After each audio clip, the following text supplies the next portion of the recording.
What is up, everyone? Welcome back to another live stream. It is Jonny from JeddAI, and I'm keen to get into this one. We're only 1 week away from the final HSC exams. For those of you doing the HSC, I know those of you in Vic, we got VCE, English exams as well coming up, exams really around the country for year 12s. But some of you might be watching from other year groups. Welcome as well. Hopefully this will be useful. We're just going to go through some Q&A with students, with all of you, to help you in the areas that you need help with. And yeah, let's kick it off. So in the chat, feel free to submit your questions. Happy to answer anything. You are only 1 week out if you're watching from New South Wales in year 12. So do send through your questions now so that you get them in first. And I've got a couple of things to go through as well on the side. A little bit of not a G up by me anyway, but a bit of a wake up call for those of you that might be a little bit behind your study. If you're doing the HSC, you've got English next week, end of next week. You've got 2 papers, so it is go time right now for all of you. So we'll go through the process. I'll tell you where you should be up to in your study if that is you. And please fire away your questions. Are there any past HSC essay questions that you found particularly tricky? What do you want advice on? What can I help with? I've obviously got a lot of submissions that have come through on the live stream form that all of you can fill out using the link in the description of these videos. And on that note, as I said last week, big live stream coming up soon, whether it's Sunday or Monday. We're going to be dropping a big one, huge session with not just myself, but other past state rank achievers, basically, the goats of this kind of space. I'll get as many of them on here as possible, and we can just run through your questions indefinitely and look at past papers, look at essay questions, talk about how we'd approach things, keep it super practical for you. So make sure you tune into that. It'll either be next Sunday night, or this coming Sunday night, I should say, or Monday. I want to do it Sunday night. A couple of things I'm waiting on, but that would be the preference.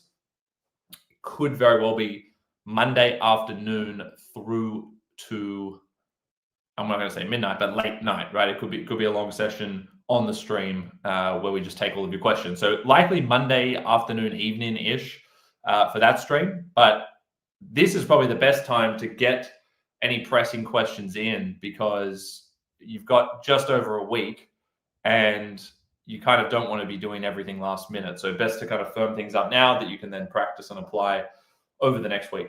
But before any questions come in, no one active. Normally we get an early question. I can see a few of you are here, so thanks for joining. I'm just going to share the screen now. Let's run through where we really need to be. Okay, so just a couple of things. I'm going to tell you where you should be. And yes, shout out to the legendary Bruce Buffer from the UFC, one of the best kind of G-up guys in the game. And as he says, it's time, right? So it really is time to lock in terms of your English process. We are looking at, on our timeline of drafting, editing, and polishing, timing your essays, cutting down, familiarizing, and practicing adaptation. That is literally the process, left to right, in order that you should all be completing.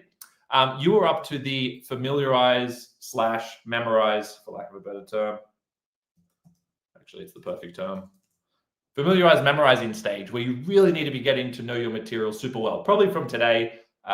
Maybe it was actually a little bit early for some of you if it takes you a long time to learn materials. But the reality is you've got 3 essays to do. You've got the craft of writing, and then you've got the short answers. So you've got 4 out of 5 sections. You've got like hours and hours of material to write. So you need to start familiarizing yourself with each of those modules, even if you're not going to memorize the whole thing, because that doesn't work for a lot of students. But you should be memorizing a lot of it so that you have base material to work off and you're much faster on the day. You can learn some of your more sophisticated materials rather than making it up on the spot, because what a waste of a whole year if you just leave it to chance. You need to be doing that now. even if I was resitting if I was resitting the HSC, I would be getting stuck into that right now. Over the next week, I would be doing one module at a time, learning it super well. After I finish each one, I'll actually be merging these two steps. Okay, so I'd be learning an essay and then doing practice adaptation. I'd be pulling up 3 questions, and then I'd practice doing a new introduction and a new set of topic sentences. I wouldn't do the full essay every time. I might do it once, maybe closer to the exam. But for now, I would mainly focus on the introductions and topic sentences because they give you the most bang for your buck when it comes to adaptation. All right, let me fill this guy in. So to be clear, you're just doing the green highlighted parts. I'll get rid of this. They're just examples. This is where you should all be up to, okay? So I would pair these two together for each of the essay sections. Once you are satisfied that you've learnt the amount that you're comfortable learning, whether it's the whole thing or your quotes and techniques and etc., and you can write out the whole essay without looking, even if it means you haven't memorized it word for word, but you've practiced actually turning everything you've learned into full sentences, and you can do that in timed conditions, making sure you finish, then great, you move on to doing 3 practice questions, and I would focus on, again, the introduction and topic sentences to save time, so you don't have to write a full essay out every time. Then you sleep on it, then you start the next essay, and you rinse and repeat that process 3 times for the essays, and then you move on to the Module C. For Module C, Craft of Writing, you then need to have one core composition that you're committed to. So maybe your preference is a discursive piece. Maybe it's an imaginative piece. They're the 2 most popular ones, at least. You have your core one that you are going to learn, and then you learn the other 2 adaptations, or you at least practice what you would do in these other 2 scenarios, okay? But you've got to still memorize or familiarize the discursive, a base that is, and then practice once again doing adaptation to different stimuli, and you might find that you have to change quite a lot for some kinds of questions.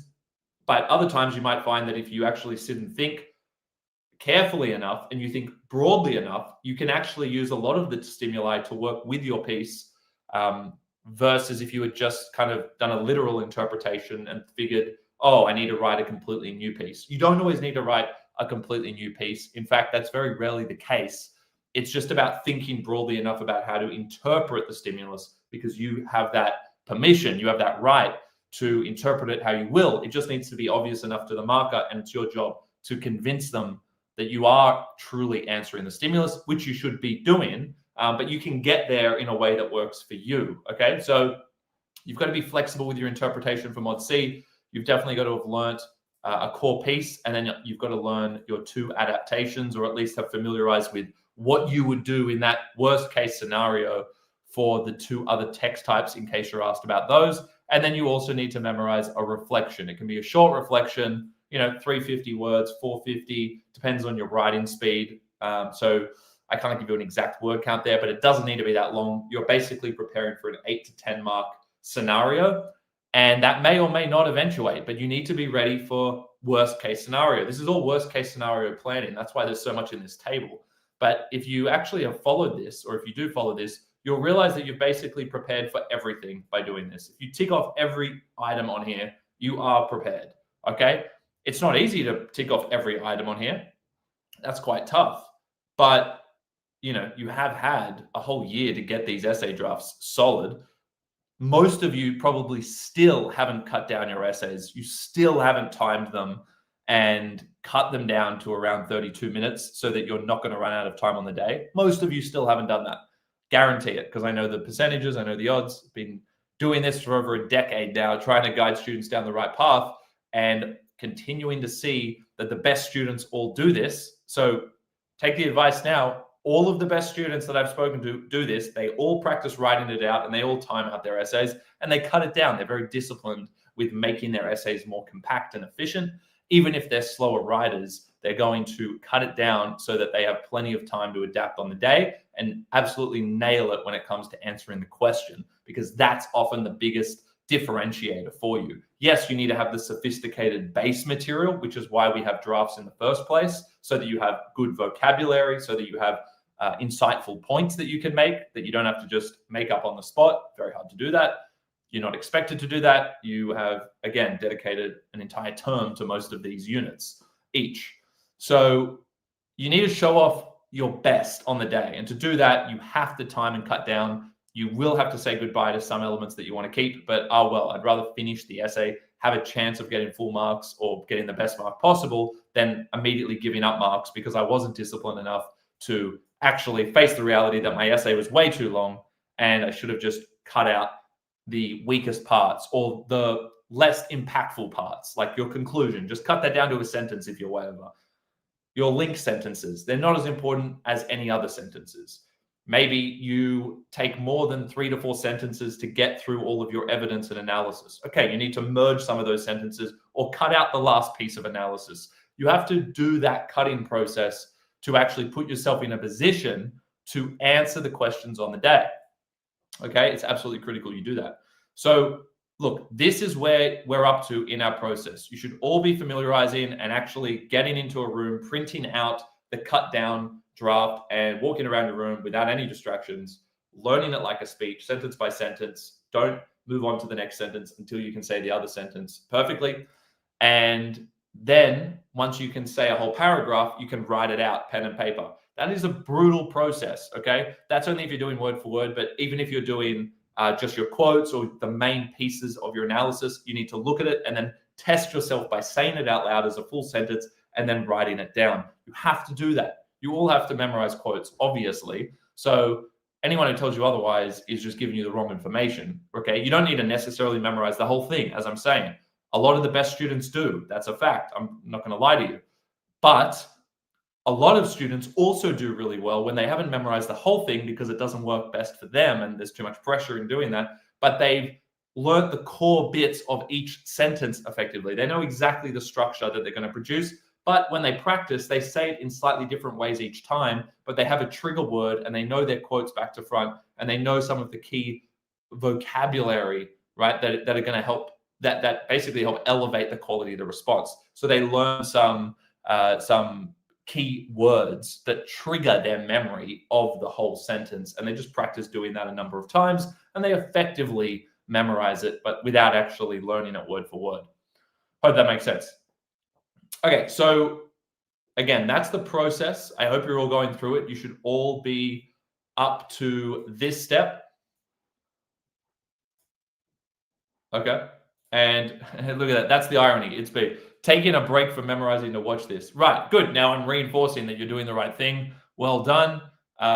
You respect Bruce Buffer's call. That's all we can take. I know it's a bit of a cringe meme, but I do like the UFC. So there you go. Now, PX Shorts, what's up? Getting the baby call. Thanks for joining. Do you have a question? I can see there's a few other questions. Let's have a look here. What should my study schedule look like this week? Well, I guess I haven't exactly answered it, but I've alluded to what you should be prioritizing for English.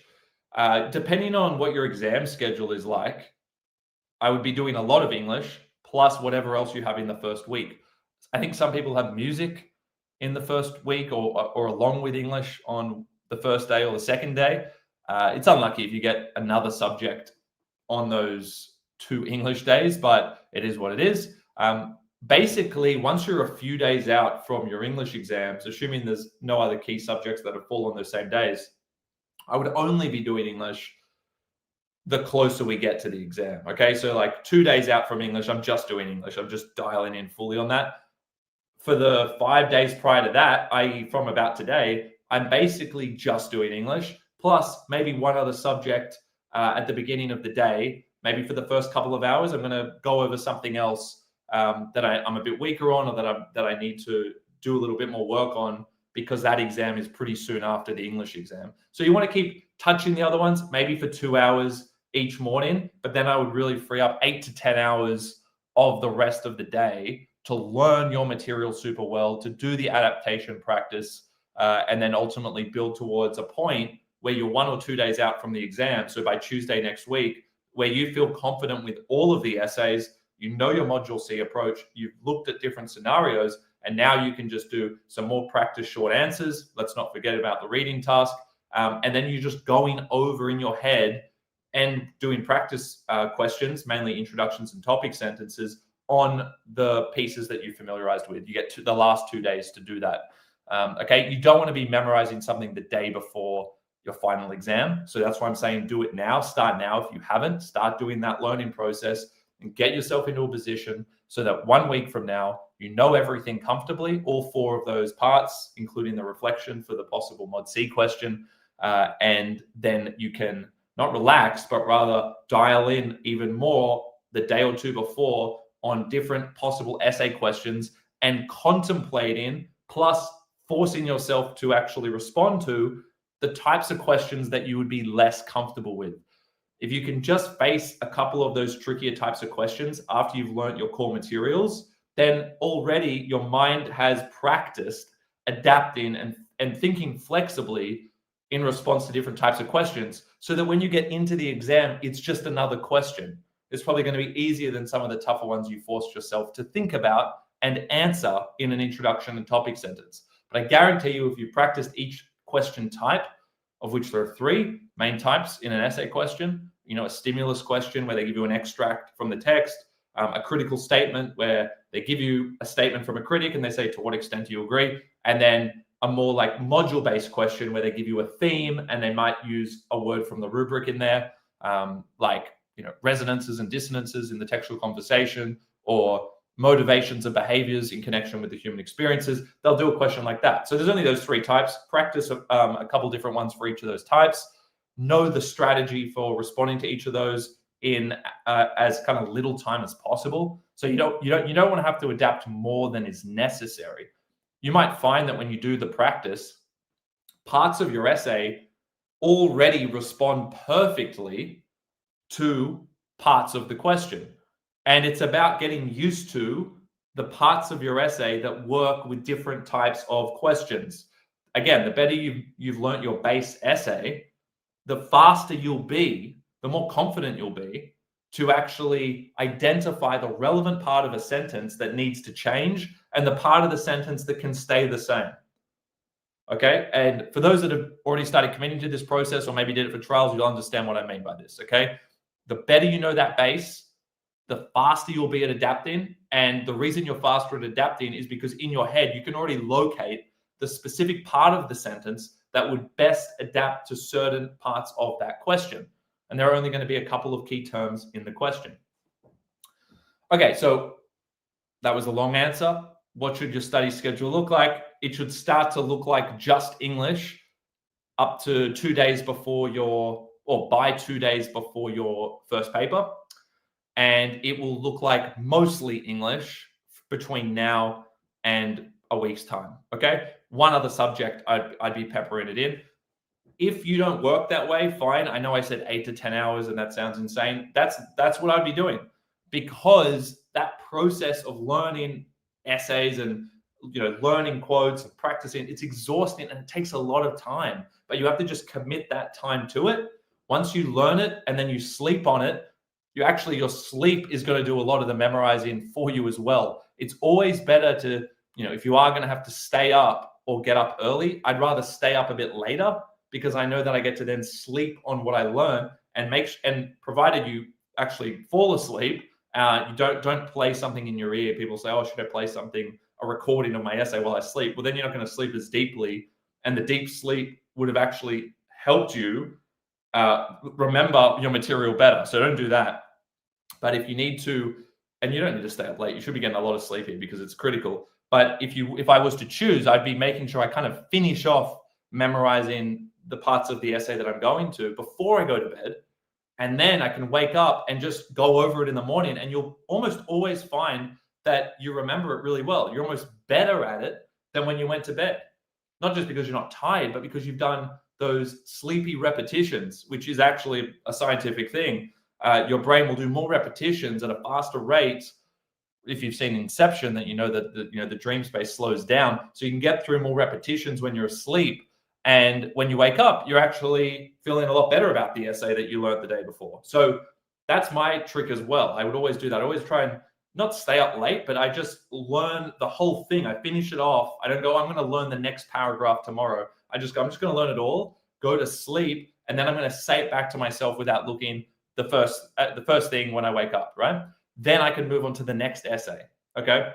But again, after I've kind of locked in an essay, I always practice a few questions, ideally, 2 to 3 questions, and I do a new introduction for each one, adapting my original, of course. I'm pulling from that material that I've already perfected and timed and cut down, and then I'm adapting it. I'm practicing spotting the relevant parts of my sentences that then link to these new questions, and then I do the same for the topic sentences. I might do it for one full essay, but I'm mainly doing introductions and topic sentences because I don't want to spend all those extra hours writing a full essay out every time, because I don't need to. We've already timed it out earlier. We know we're good for time. It's just about finding parts of your introductions and topic sentences that really link to the question and actually unpack it in a creative and effective way. So that's the key. They're the things I'd be focusing on. How many times per paragraph do I need to be answering the question? Well, it is always hard to quantify it. It's not an answer people like, of course. Oh, it's hard to put a number on it. I will put a number on it for you, okay? In your introduction, in your introductory paragraph, every sentence needs to include at least one key term of the question. If there are clearly 2 key terms, then your thesis should include both, and it should separate them and unpack them and show how they relate, and it should also kind of link in with your overall argument that you wanted to say in the first place, if possible. So there's a few things going on there, right? But that's why you need to practice doing that. You can't just memorize an essay, walk in and think it's all going to be good. You need to have practiced thinking about how to deal with different questions and different key terms and how you can manipulate your sentences to make different things work. Of course, at the bare minimum, you can just substitute words out for the most relevant word in the question, but that doesn't always work. Sometimes you end up changing the meaning of what you're saying accidentally. So you need to be a little bit better than just having to substitute a synonym out for the word of the question. Sometimes that will work. Very often you need to do a little bit more around it. So it's really important to practice that. But to answer your question, every single sentence of the introduction needs to have an actual key term of the question. We don't repeat the question, of course. We use the actual key term, which might be one word or maybe 2 words, a short phrase. But you unpack that by adding words around it that give it more meaning. You have to go beyond the question. And you need to do that every single sentence of your introduction. You need to do it every single topic sentence. Every topic sentence should have at least one, but ideally the 2, possibly 3. We don't want to squeeze 3 in all the time, but depends on the nature of the question. Up to 2 key terms of the question in each topic sentence. And then here's the kicker. In every sentence of analysis, wherever possible, you don't have to go as out of your way to do this. This is what I'm trying to stress. You don't have to work as hard to do it. It's not as detrimental if you don't do it. But if you can see an easy place to work in one of the words of the question, I would also put it in there. It's typically going to come in your analysis part of the sentence. Like, you won't have to change your quote and technique, but when you're explaining the meaning of your evidence and you say you've got something prepared, if you can easily get one of the words, the key words from the question in there, put it in there as well. So now if you're following what I'm saying, it sounds like it's almost every sentence of your essay. Exactly. That's not even a bad thing. These days, markers want to see that. That's the way you get a band 6 for the answering the question category. Yes, you can use synonyms at time. I'm not a fan of that anymore because teachers are so onto the fact that people are just regurgitating memorized essays, and why leave it to chance? Why not just use the actual word that the question gave you versus a synonym? Now, people use synonyms because they want to outsmart the question. They say, oh, if the key word was motivations, I'm going to say desire. That doesn't really show that you're engaging with the question. It shows you understand a similar word, but what shows it better is if you still say the word motivation, but you can say the type of motivation, and then you can say what the motivation is for. So you elaborate, you expand. As anyone who saw it last week knows, We use the land and expand strategy. So you land on the actual key term, make sure you place it in the right spot, and then you expand on it. Let's go back to our doc here.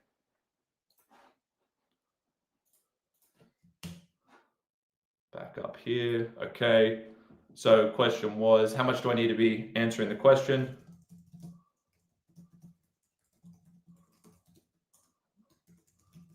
Every sentence. That's the good news. Easy enough. No, I know it sounds bad, but it's actually fine. Where the real emphasis is again, the introduction, definitely every sentence, and topic sentences. Yes, your link sentences as well, but just link sentences aren't as important. That's why I don't emphasize them as much. They're not going to get you as many marks, whereas your topic sentences are basically the foundation of your argument. They lay out the 3 or 4 key points that are holding your whole argument together. So they're incredibly important, okay?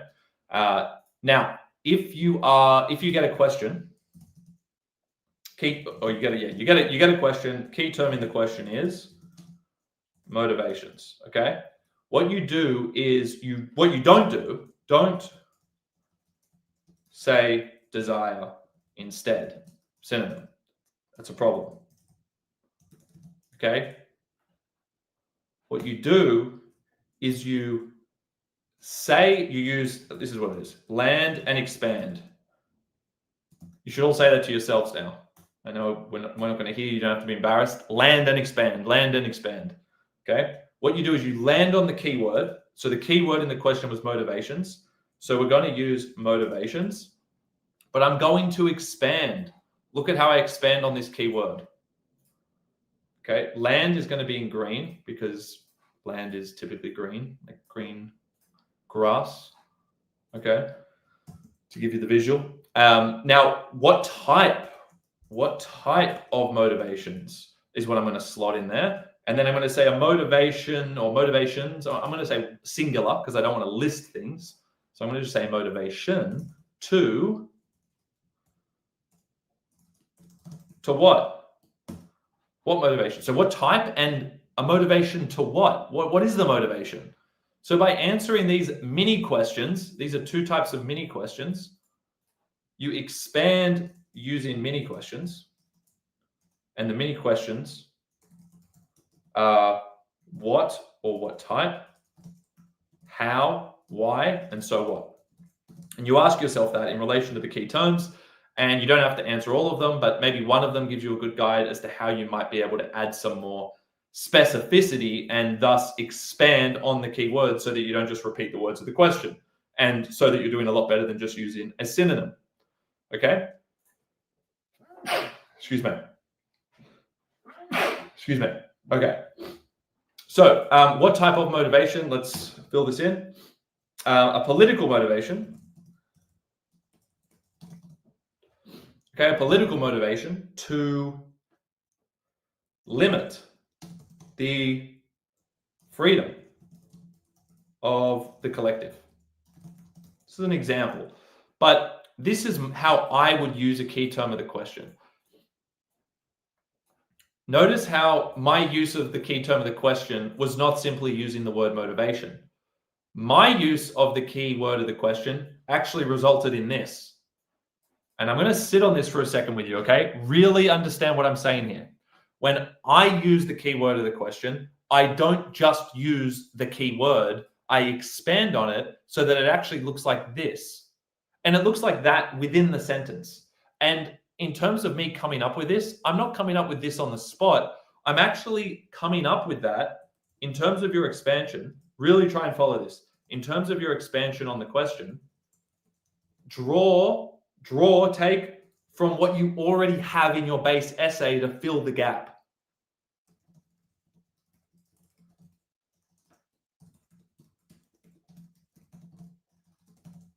To fill those gaps. What do I mean by gaps?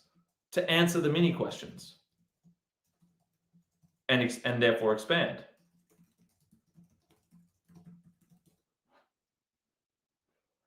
Okay.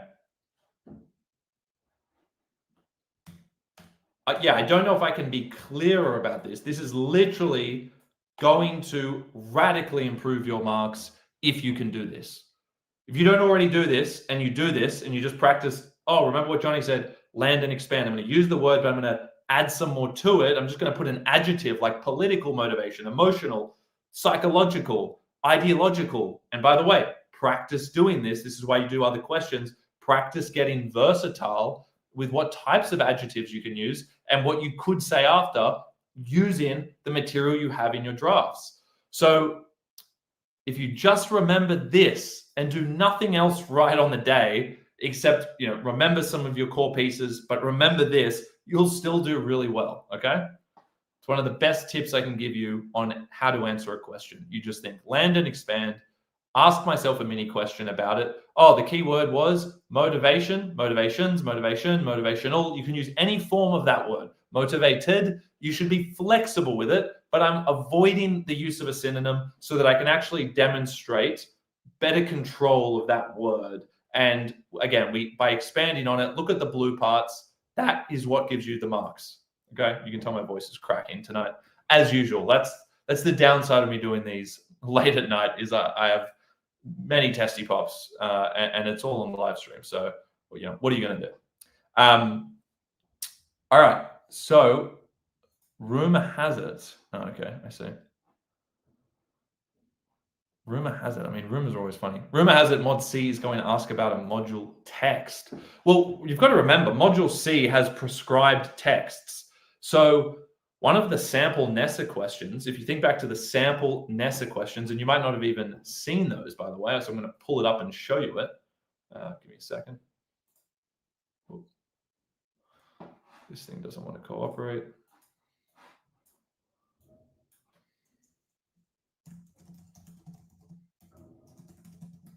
I'm going to pull that up for you, and you'll see that actually it did relate to the Module C prescribed text. That's why I always recommend making a draft Module C that has some relationship, some proximity.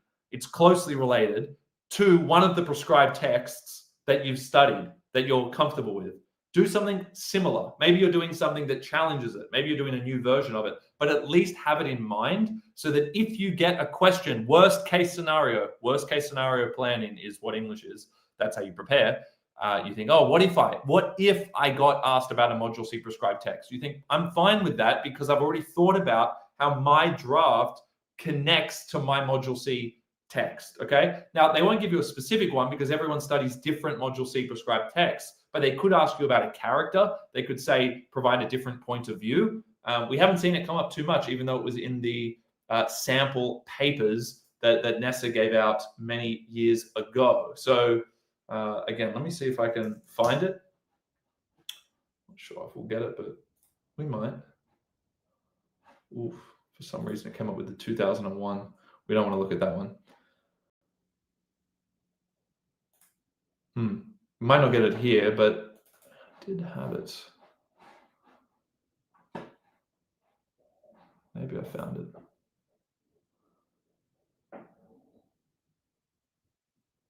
Oh yeah, okay. I mean, this is a good enough example. Give me a second.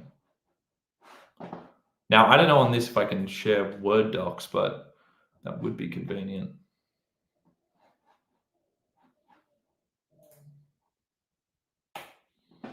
What I'll do to make this easier is just copy paste across. Isn't that genius? Now, where are we? We're here.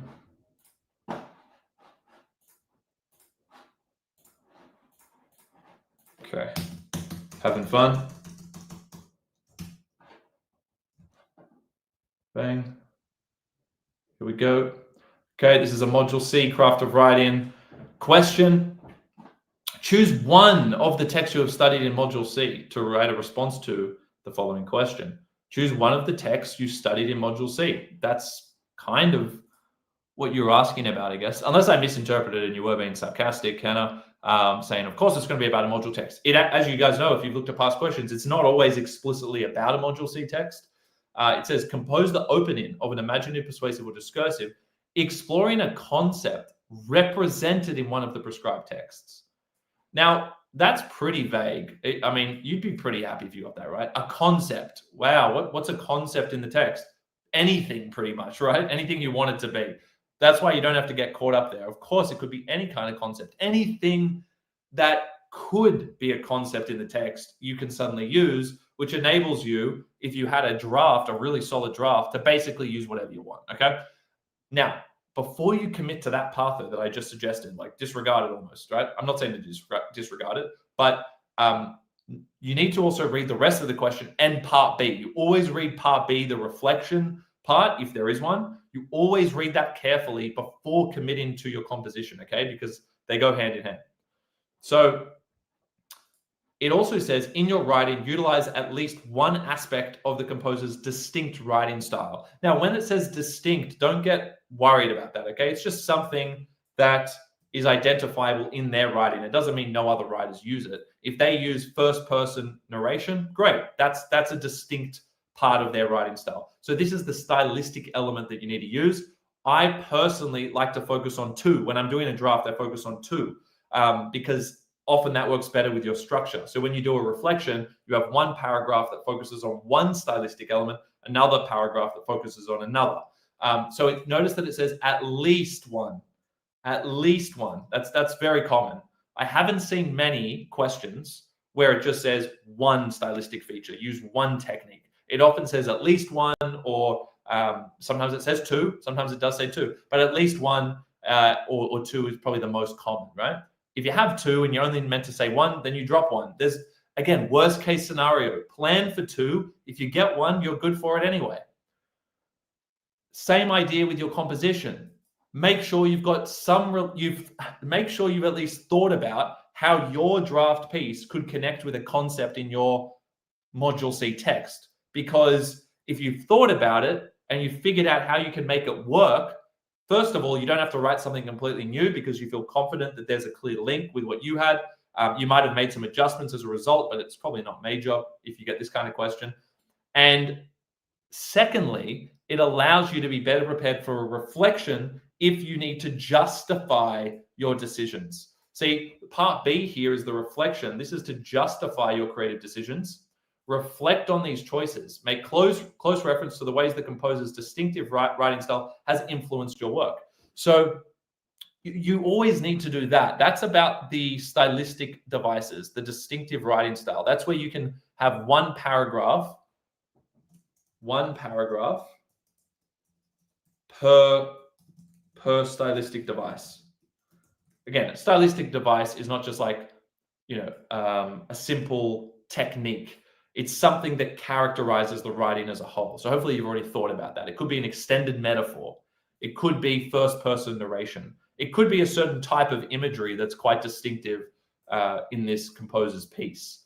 So yeah, you're going to have one paragraph per stylistic device if you get that kind of thing. But when it says justify the creative decisions, let's just look at this part for a second. You will need to account for, at some point, you don't need to go into too much detail, what that concept was. See, let's just look back at the exploring a concept here. When it says justify it, you should actually say, this was the concept I wanted to represent, which, drawing upon this element of the prescribed text. And then you can say how you were also influenced by those certain techniques or stylistic devices, okay? So you do need to be aware that you'll have to account for this. It can't be completely random, but it's pretty broad in terms of how they want you to use the Module C text for this type of question, okay? You can get one that says use a character, use a voice, but you can be very flexible with that. It's a creative writing piece. You might have to do a discursive. You might only get one option out of these three. That's what I was saying to you before. You might only get one option here. Okay, imaginative, persuasive, discursive. Maybe they just say imaginative. We know that's happened before. Maybe they say persuasive or discursive. That's happened before. Maybe they say imaginative or discursive. That's happened before. All those combinations have happened. You might get forced to do a discursive. So have you considered what you would do in that scenario? That's part of this planning process. It doesn't mean you need to write a whole new piece to prepare for it. You just need to have thought about it. And yes, you might have had a crack at actually doing it. Great. But you don't need to perfect every worst case scenario. You just need to have considered what you would do and attempted like kind of the main parts, if that makes sense. Okay. You can have a perfect core draft. So I might have a perfect discursive, And then I would have thought about and done one practice write out at least of what I would do if I had to do a persuasive, using as much as I could from the discursive. And just by practicing that once, I've already familiarized myself with the kinds of changes that I would make, because I had to force myself to think about it. Better to force yourself to think about it and make adjustments before the exam than on the day of the exam, right? That's the whole mindset. It's all about what you do before the exam. I can't emphasize that enough. Okay, so that's a little bit on that. Again, think about how your current draft Module C piece could relate or does relate to one of your Module C prescribed texts, and test yourself to write about what concept that would be that your piece is about that relates to one of the concepts represented in the Module C text, okay?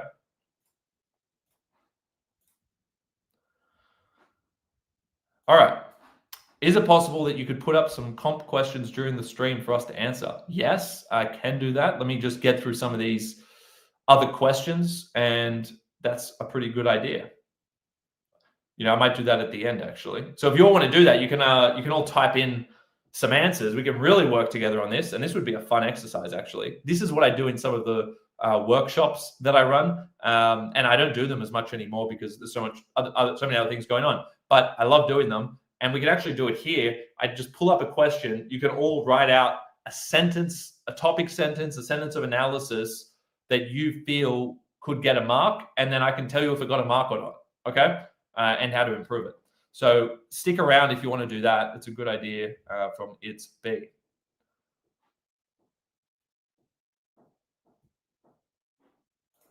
I can quickly answer some of this. I'm going to be repeating myself a little bit on some of this, but it's worth hearing again. The question was from Phoenix, and good to see you again, Phoenix. What are the best revision strategies for English?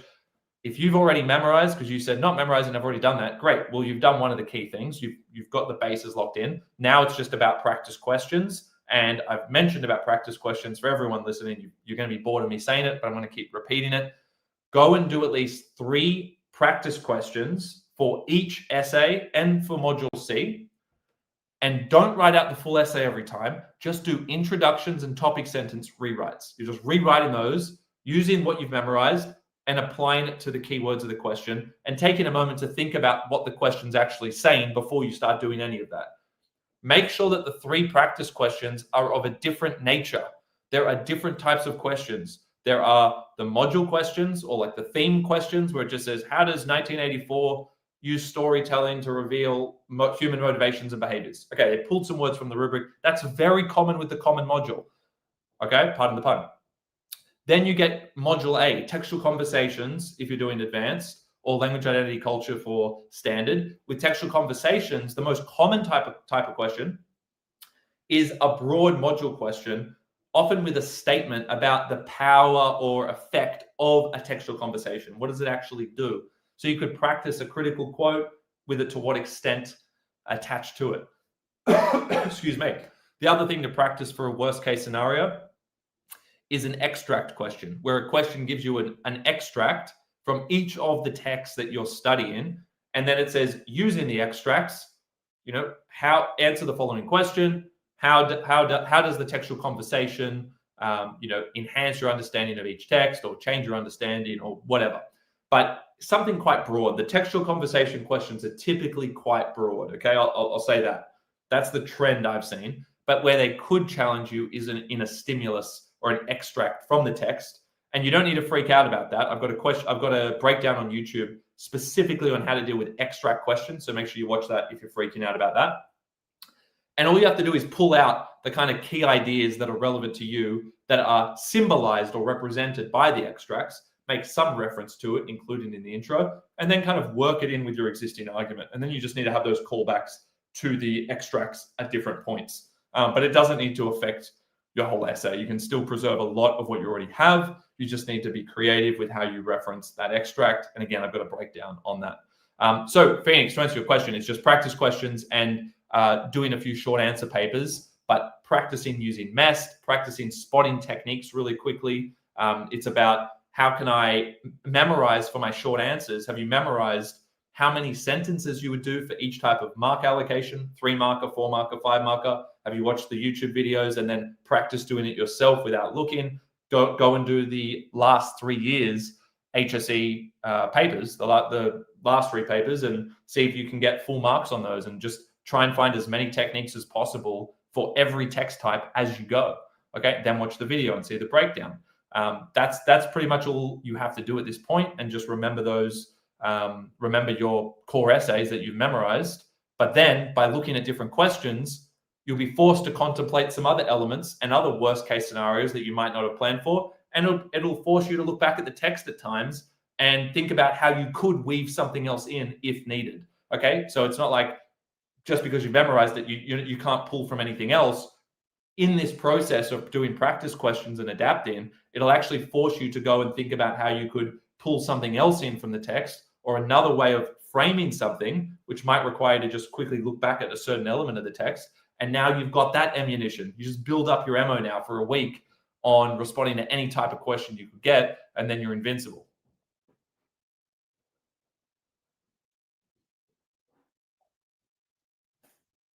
Yeah, again, a couple of questions here about predictions. What are my predictions for Module C?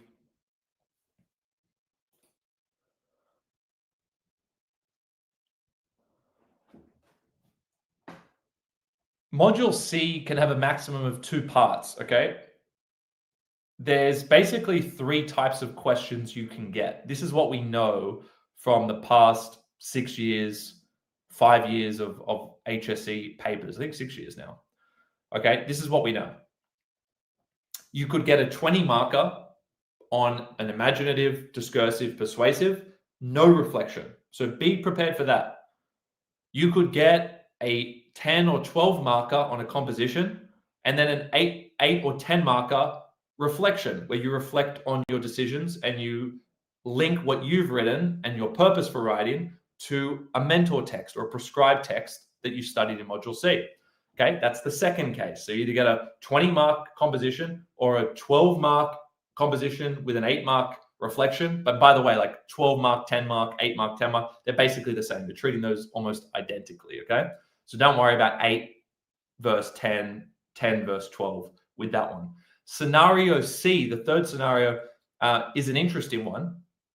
It's the one that came up a couple of years back, where there was like a 5 mark comprehension question. It was like a short answer question where you had to actually analyze an extract that they provided and then continue it, or at least use that extract as inspiration for a 15 marker. So you did a 15 mark composition after doing a 5 mark short answer analysis. Now, if you're prepared with your short answers and you know how to analyze a text on the spot, you'll be fine for that type of question. But they're the 3 types that have basically come up. You've got 3 categories. I would mainly be focusing my practice around the second category, which is the 12 mark and the 8 mark.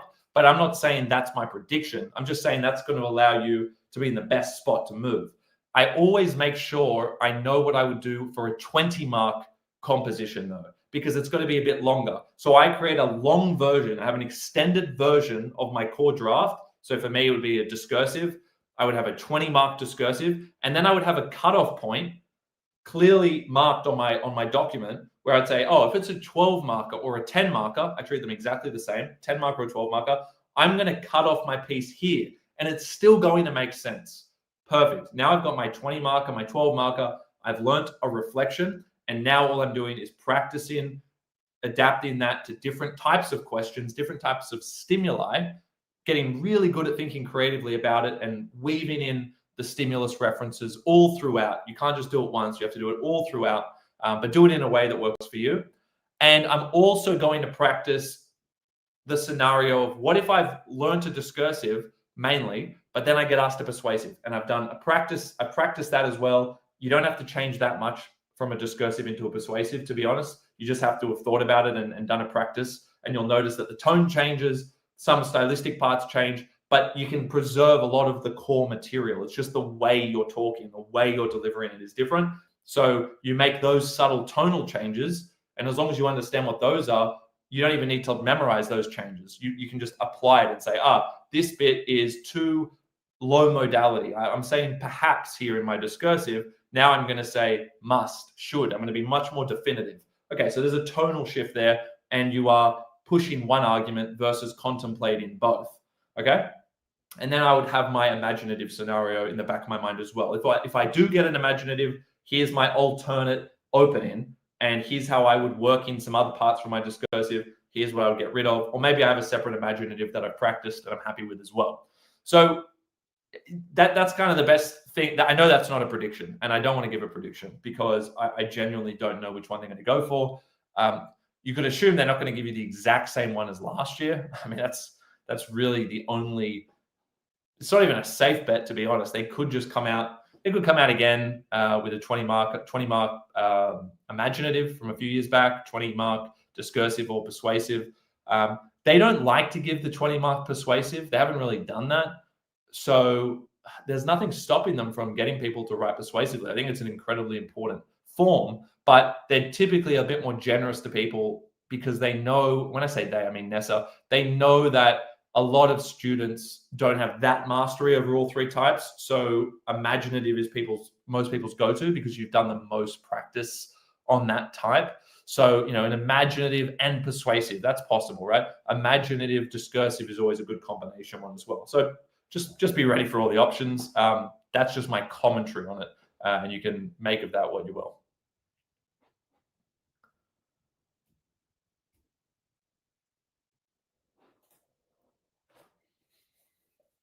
Paradox, societal conflicts arising from Salem, then inconsistent individuals display inconsistent behavior when threatened by paradoxical societies, and then anomaly as a solution. Is this good? What is that in reference to, though? Abdul. Is it good? I'm not sure what it is. You've got definitionally, is it good? Paradox, societal conflicts arising from Salem. You need to be specific about what the paradoxes are. Is this how you would generally apply these key terms from the rubric if you got asked a question that had any of these? You talk about inconsistent individuals, inconsistent behavior when threatened. Yeah, I mean, certainly I would be inconsistencies and paradoxes, all those words, they're very similar in a way, right? The fact is, if you're talking about Salem in the Crucible, I'll give you one paradox, okay? This is anyone listening who does the Crucible or anything else, actually. Just listen to how I think about the paradox here.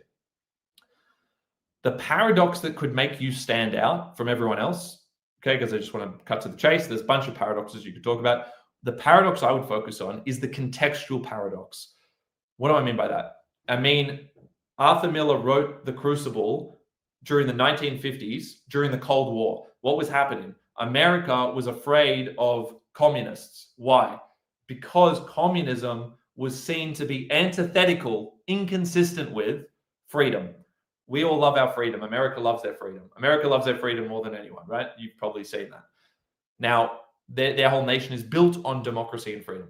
But the irony was that during the Cold War, the government got so scared of communism that they started scaring their own people. And actually, in the process of making everyone scared, no one felt like they could speak their mind because they would be accused of being a communist. If you spoke against the government, you're a communist. Okay, so is that freedom? If you can't speak freely against the government, is that freedom? No. So the American government, in trying to fight communism, in trying to protect democratic freedoms, paradoxically took away those very freedoms. That's the nuance, if you want to really go for it on the context front when you're talking about the Crucible.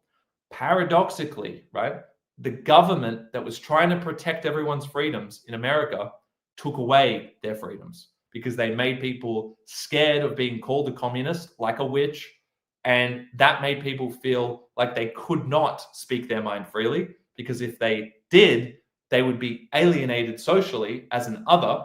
They would be outcast because no one would want to associate with them for fear of also being called a communist. So it created this kind of horrible spiral of blame and a lack of responsibility, but also of fear. And it basically just gave more and more power to the government because no one could speak out. So that is the paradox I would really hone in on there.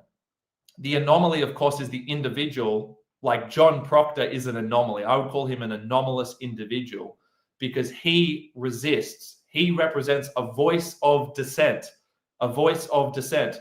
He's a voice of reason in the face of fear and in the face of delusion, okay? A voice of reason in the face of delusion, okay? And he's an anomaly because no one else is doing it because they want to protect their own lives. They want to protect their reputation, whereas Proctor wants to protect his moral integrity. He wants to stand for the truth.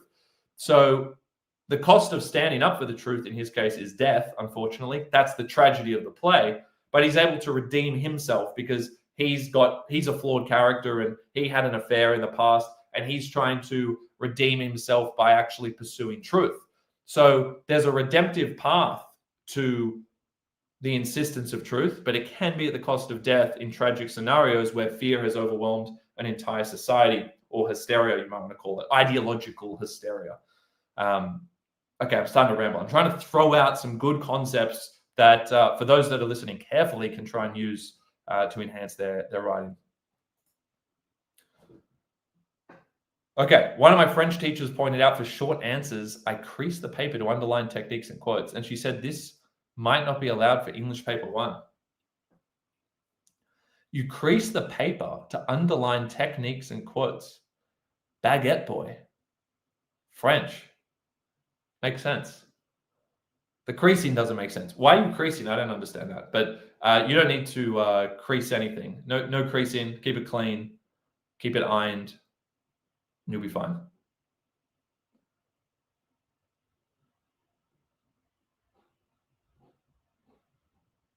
Just make sure you write neatly. I think if you're having to figure out all these ways to make your technique obvious, it's probably not legible enough. So just write neatly, and maybe you need to slow down your writing. So write more concisely as well. So you don't need to write as much and you can actually make sure your writing is legible.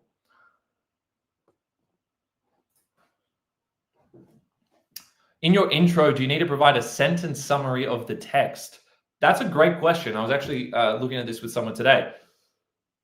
You don't need a sentence summary of the text because that's storytelling. That's descriptive. That's going to push you backwards, back of the line in terms of quality, okay? Imagine all the best essays are on a table. Do you really think yours that just gives a plot overview is going to be at the front? No, it goes to the back. So don't relegate yourself by doing that. What you do is you integrate it with your introduction of the concepts. So as you're introducing your argument, or as even beyond your thesis, as you're saying what you're going to argue effectively in your body paragraph, because your topic sentence ideas should basically be in that intro. As you're doing that, you can weave in, the plot references, okay? So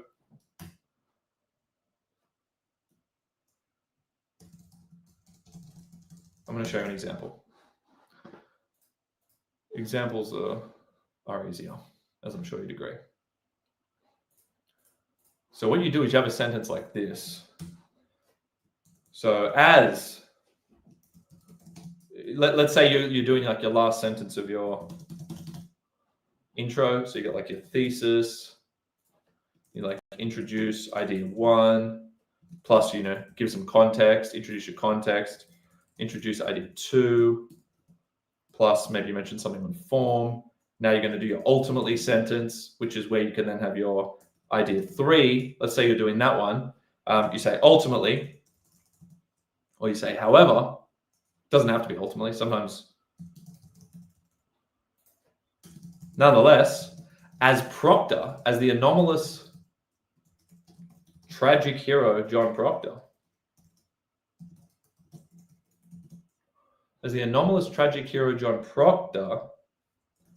refuses to conform to ideological propaganda. Nonetheless, as the anomalous tragic hero John Proctor refuses to conform to ideological propaganda, Miller demonstrates the need to defend the truth, even at the cost of one's life. Okay, I don't know. I'm just making it up. But see, what I've done here is I've integrated the plot here by mentioning the tragic hero John Proctor. That might be the very first time we've brought in John Proctor, who's the main character for those of you who aren't doing the Crucible.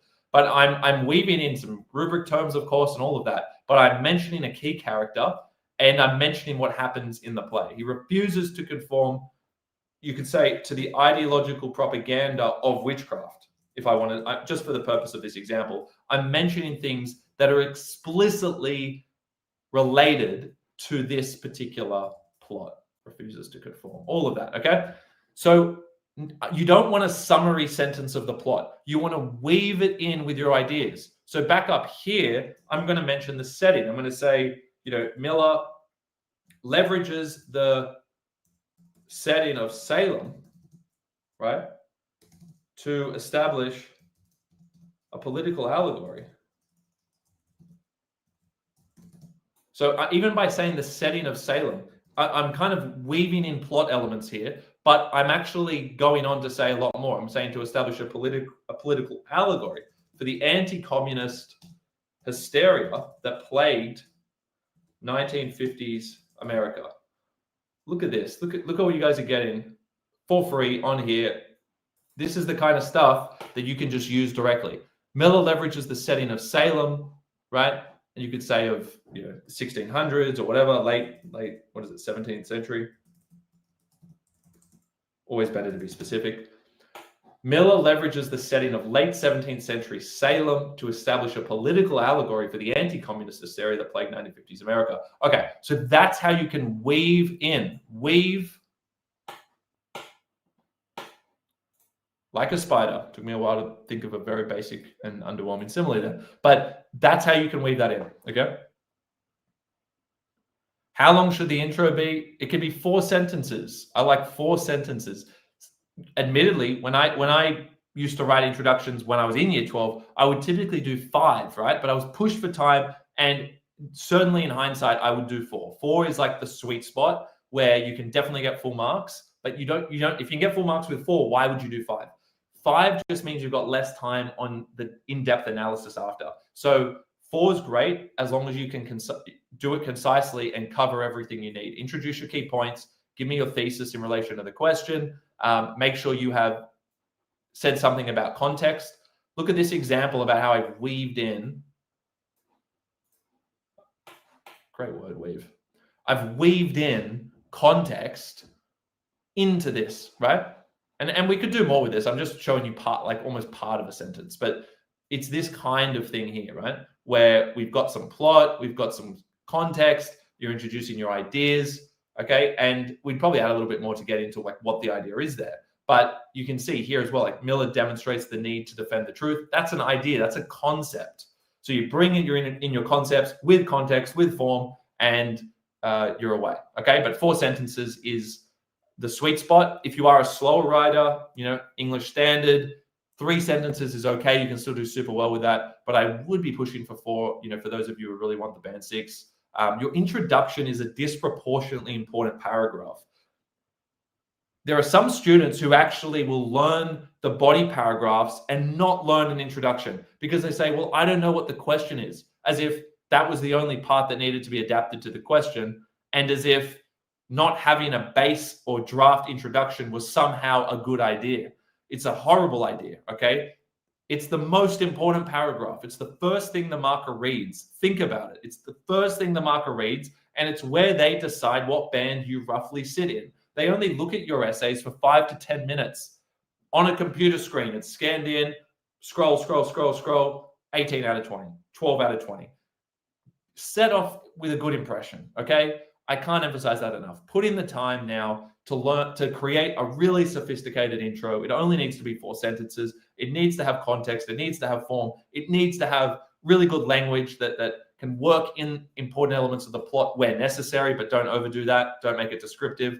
And then on the day, it needs to obviously incorporate the words of the question into it. So there's a lot to do with the introduction, but it really does set the scene. It sets the vibe, and you need to put a lot of attention or a lot of time into preparing for that, okay? That's why I say do a lot of practice adaptations for the introduction and the topic sentences, because that's where most of the marks will come from on that conceptual level. So do not do what a lot of students do and just remember your quotes and what the ideas were in your paragraphs. You need to actually have a really solid introduction that you're super confident with, super comfortable with, familiar with, that you can then use as a base. I'm not saying to regurgitate it. Use it as a base that you can pull from, because no doubt there's going to be a lot of good material in there that will still work for the question you end up getting. You might not be able to use all of it, but you probably use 80 to 90% of it. So wouldn't you rather have 80 to 90% of your amazing material on hand, even though you had to sacrifice 10 to 20%? Who cares? You still have 80 to 90% of the good stuff. And if you've practiced adapting, that will also be good. And that's the whole trick, really. So make sure you don't kind of mess that part of the prep up.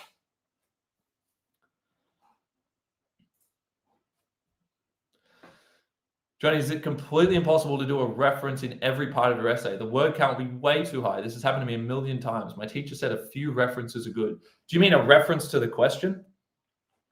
Phoenix, I've got a bank of questions building up here. So I'm gonna come back down to Phoenix. Phoenix, if you're still here, clarify for me. Do you mean a reference to the question? Who agrees with this assertion that the word count would be way too high if you referred to the question every part of your essay? See, there's an incorrect assumption there. You're assuming that referring to the question adds more words. Okay? Why are we assuming that? If you rephrase what you already have, that doesn't add any words. Secondly, if you can add more words and not run out of time, good. The only reason why you'd be afraid of this is if you ran out of time, which goes back to the preparation step of timing your essays beforehand, your draft, and cutting it down to 32 minutes. So Phoenix, I'm glad you brought this up. Let's go through this realistically. Let's really logically answer this question, okay? And I'm just going to remove that guy. Okay. So the fear is if I refer to the question too much, it will be way too many words. Okay. What are we really saying there? Here are the points. Assumption is answering the question, referring to the question, adds words. And that's incorrect, because you can substitute out words. You can rephrase existing parts without adding more words. Okay? Which is incorrect. Okay? So what you do is you rephrase or substitute out words. You don't always add more words.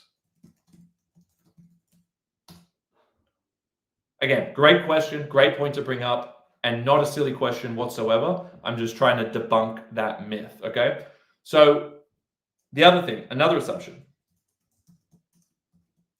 You won't run out of time if you've prepared the right way and cut your essay drafts down to 32 minutes. If you all listen to my advice on the 32 minutes, you won't run out of time. You've allowed 8 minutes to do the adaptations and think about the question, on top of the time that it takes to write out your existing draft, okay?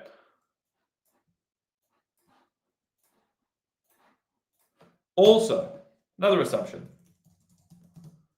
It still takes a long time to adapt, irrespective.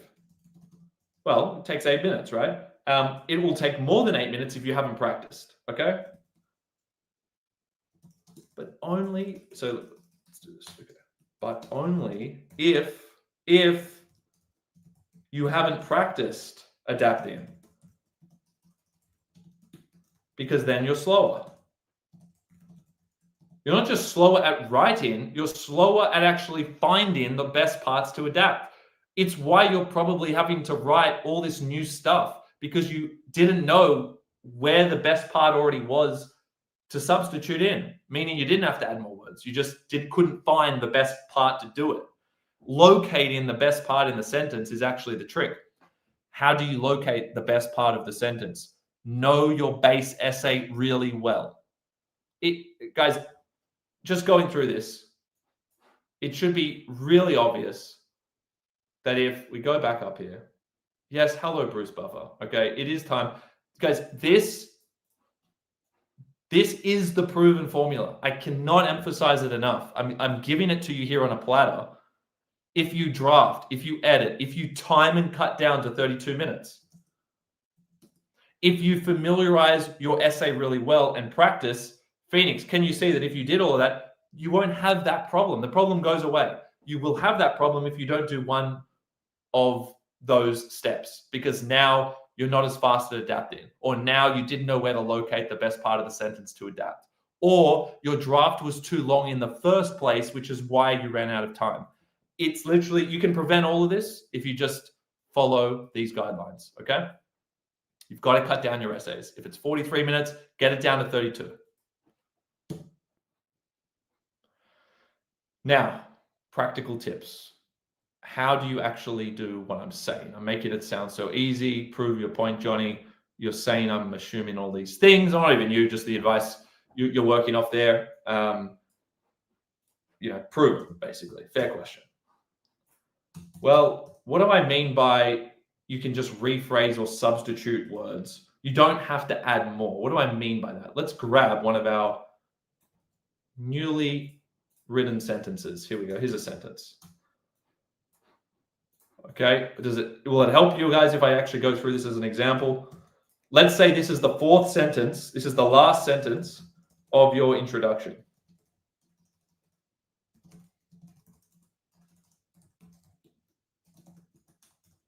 Okay, this is your last sentence. I'm just doing one sentence as an example, but you apply this to every sentence, okay? Here's what I'm going to do, okay? I'm going to put it to you guys. Someone throw me out a key word from the human experiences rubric, and don't choose one that you can already see in here. Again, it's not prepared. I'll show you how to do it. Someone throw out a word from the human experiences rubric, and I will work it into this sentence, and it won't add that many words. Okay, I'll do it right now. So throw out some words. Let's do it. The role of storytelling. Okay, great. I love this one. And notice, I would have said I love this one to anything you just said, funnily enough, because I always convince myself of that. You got to be delusional. You got to think, yeah, this is great. I love this word. Okay. Nonetheless, as the anomalous tragic hero John Proctor refuses to conform, Miller demonstrates. Okay, the word you threw out was storytelling. Look at what I'm doing here. I'm going to find the best part of the sentence for where storytelling works in. Who's the storyteller? Miller. Okay, I've already located that the best part of the sentence is probably here. Miller, because it's what Miller is doing. Okay, watch this. Miller leverages. Okay, what type of storytelling? What type? Okay, what type of storytelling? Why did I just ask myself that? Because I'm landing and expanding. I'm landing in the right spot and I'm expanding on the keyword now. The role of storytelling. Okay, Miller leverages the dramatic mode of storytelling because it's a drama, it's a play. Now, it's the role of it. What does it do? Miller leverages it to demonstrate. So I cut the S from my prepared one and bang, we're in.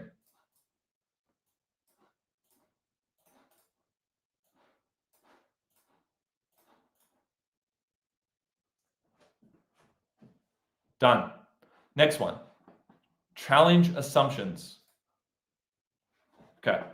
Nonetheless, as the anomalous tragic hero, John Proctor refused. Again, this is a plot reference, so I'm not changing that part unless something in the question related to it. Challenge assumptions is more about Miller challenging us. Okay. Have a look at this. Okay. So that was the first one. Let me put both of these next to each other. Make sure you can see this. Everyone see this? Okay. Okay. Now, what is it? It's to demonstrate. Again, I'm only looking at this part.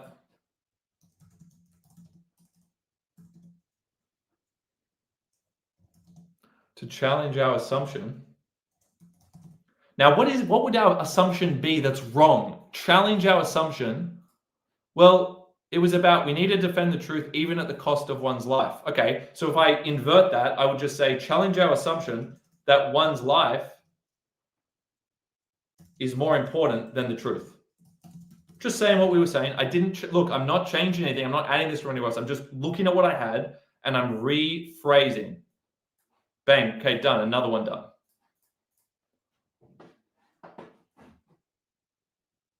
Okay, here we go. Key term by key term. I'll get the whole rubric in here. Okay, collective, individual experiences. And Phoenix, tell me if you get what I mean now. We're not really adding many more words. We are in some parts, but it's not crazy. And you had 8 minutes throughout the essay to do all of these little changes. And by the way, most of the changes have to happen in the introduction. Collective, individual experiences. Okay. Nonetheless, as the anomalous tragic hero John Proctor, now John Proctor is an individual. John Proctor is an individual. Okay? Whereas most people in this society think that you should lie to save your life. So that's a collective thing. What I'm doing right now is locating where individual and collective best suit. Okay? I think individual suits up here. Can everyone see how I'm thinking about it? Individual suits up here because I know that that's the bit where I have an individual. The better you know your essay, the faster you'll be at doing this. Okay? As the anomalous tragic hero, John Proctor refuses to conform to the ideological propaganda of witchcraft. Okay. As the anomalous individual. Oh, sorry, I won't. What am I doing here? Got this, got this. Okay. As the anomalous, I'm going to get rid of tragic hero. Individual. There's individual. We've got to get collective in now. John Proctor refuses to conform to the ideological collective propaganda. Perfect. There's a couple of spots I could have done this. There we go. Used what I already had, got collective in, substituted ideological for collective. Boom. Done.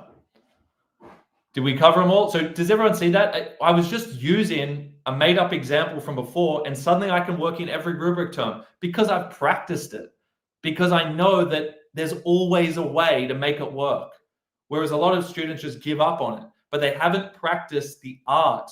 It's an art, right? It's actually more of a science. It's both, okay? It's a science and an art. But you need to practice and you need to go, hey, where is the best spot to thread this in, to weave it in, as I say. Sometimes it's a direct substitute. Notice here, ideological and collective was a direct substitute. Tragic hero, individual. I could have said individual hero, could have said the anomalous, but it was just getting too wordy. So I just kind of can live with anomalous individual. Or I could have said anomalous. No, I couldn't have said anomalous hero because I wanted individual in there, right? But I was kind of making these picks because I was familiar with the sentence because we just wrote it. And I know that you can always make something work, even if you need to add in some words or you need to expand, but you can use what you already have to do the adaptation, okay?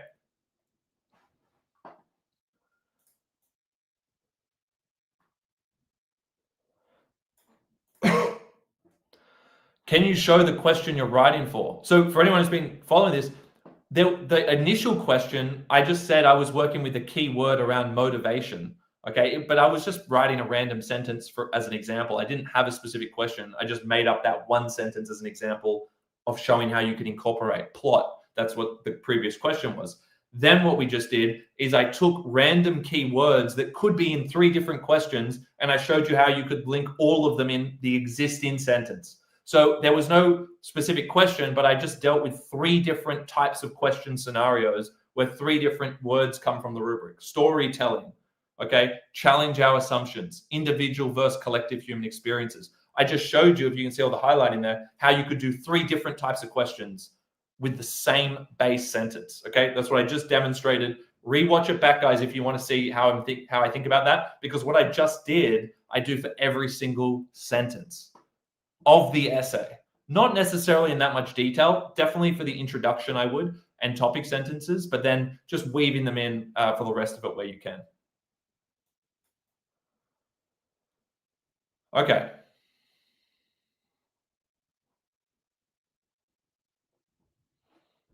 Going back to the comments, let's see what we got.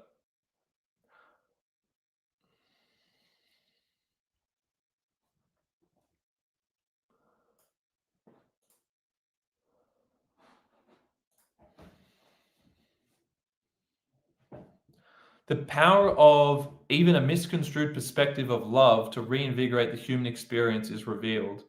At the sight of the words, I love you, the desire to stay alive had welled up in him. Is this from 1984? So the question was, what do I think of this sentence? Is it too repetitive? It definitely, first impression, it doesn't have a lot of flow because that quote is so long. Oh, you have the rest of it. You have the rest of it. Suggesting how even under totalitarian governments, the slightest human emotion can provide meaning to the human experience. Okay. You do say even, I think. Yeah, how even under, you say the power of even and then suggesting how even under. Now, even's a great word, don't get me wrong. I think just use it once, right? The power of a misconstrued perspective, probably get it. I would get rid of it at the start and keep the second even. The power of even a misconstrued perspective of love, to reinvigorate the human experience. See, that to reinvigorate the human experience is a little bit of a throwaway, right? But I do like the reinvigorate. To reinvigorate what? Reinvigorate the human experience generally? You kind of repeat yourself after when you say the slightest human emotion can provide meaning to the human experience. So you knew when you asked the question that it was repetitive. You've basically said too much before you got into your evidence here, because you end up saying something very similar after, right? And that's a bit of a trap. So instead, I would focus more on providing some context around the quote at the beginning. I really like what you said after. So I try to always avoid saying how, by the way. So suggesting how even under totalitarian governments. Instead, I would say suggest the capacity for even the slightest, I'd say suggest the capacity for the slightest human emotion, or even the slightest human emotion, particularly under a totalitarian government, can provide meaning or can reinvigorate. I like that. Reinvigorate the human experience. That should all go here. Whereas if we go earlier, get rid of a lot of the stuff you have at the start and provide a bit of context around the quote. Like, who's saying that quote? Right? The power of even a misconstrued perspective of love. See, you haven't given us any context on the quote, and the time to do that is actually right before the quote. You could also shorten that quote a little bit. At the sight of the words, I love you, the desire to stay alive had welled up in him. Okay. You didn't use a technique from what I can see as well. So at the sight of the words, the desire to stay alive had welled up in him. Sight, sensory imagery, the desire to stay alive had welled up in him. It's obviously emotive language as well. Emotive language. You do say emotion after, so we might want to avoid that. If you hadn't talked about third person limited narration and you're talking about Winston here, you could say this is framed through the third person limited narrative perspective of Winston, and that focalizes this experience. I'm just throwing out ideas here, by the way, Anna. So bear with me. I think mainly, hopefully that's clear on the advice there, right? Get rid of a lot of the stuff at the front, replace it with more technique and context behind the quote. Like, who's it talking about there? It's focalizing Winston's perspective, I think. So focalizing Winston's perspective or misconstrued perspective of love, or focalizing Winston's perspective of love, albeit misconstrued, the sensory image of or the sensory image at the side of the words, or I'll tell you a good thing is visceral, right? Winston's visceral response to the sight of the words, I love you, quote, which invoked, or which kind of stirred up a, quote, desire to stay alive. Actually, we need to make more sense of the desire at the side of the words, which created a motivation, which welled up in him. Yeah, now I'm trying to work with the syntax of the quote.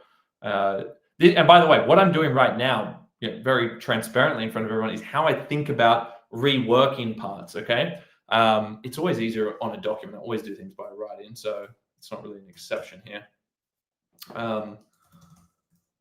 Just for the sake of it, let's just do this in full, shall we? Because I'm sure it'll help a lot of people.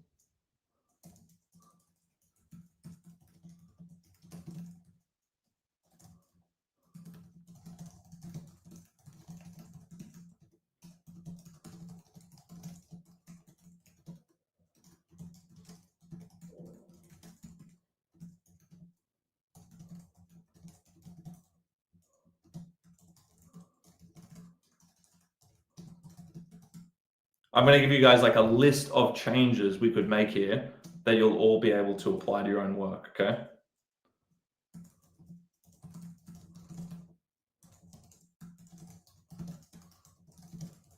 So I don't think I can paste off the comments, so. Okay, here we go.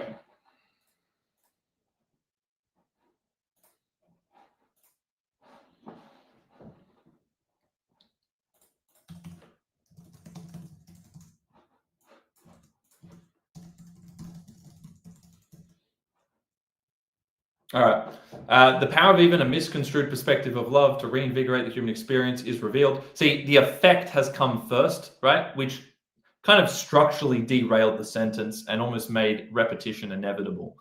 Because if you can see here, this idea of reinvigorating the human experience is later repeated with human emotion can provide meaning to the human experience.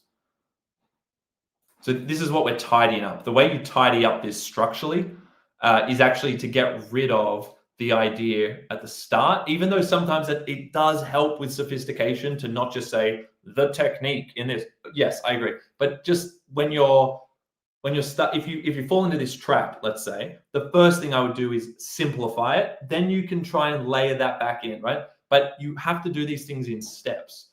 So we take that, we've identified the shift that we want to make.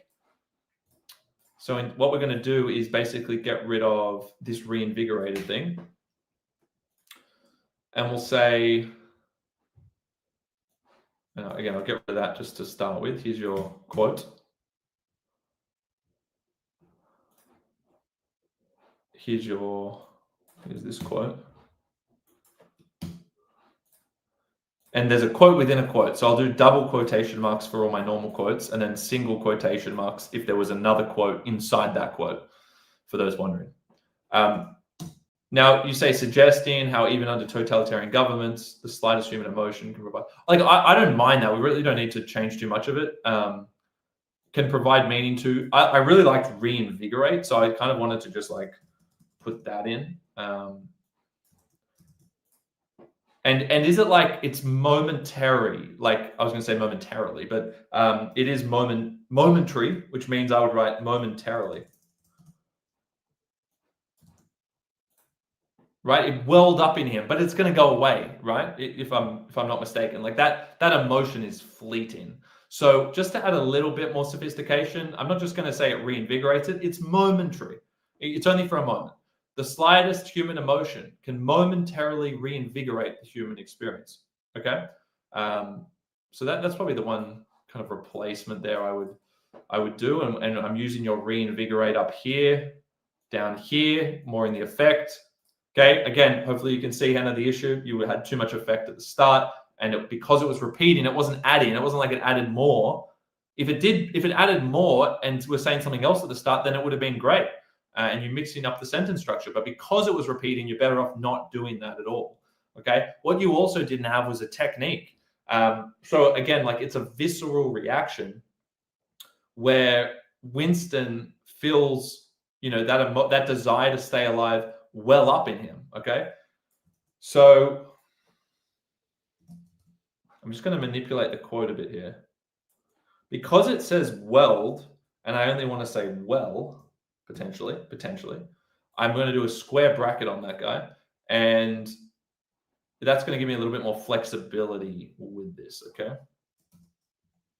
Just bear with me. You'll see what I'm doing. Okay.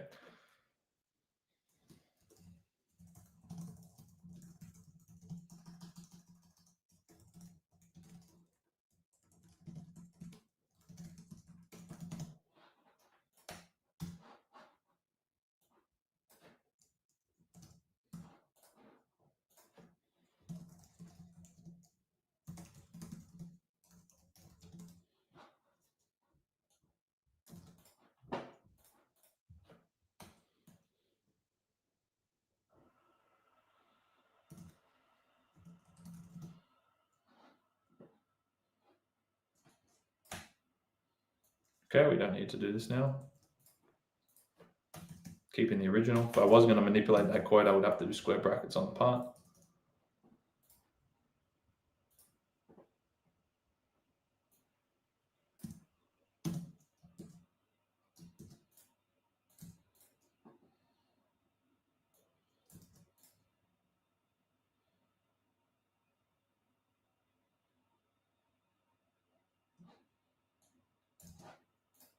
think we're almost there.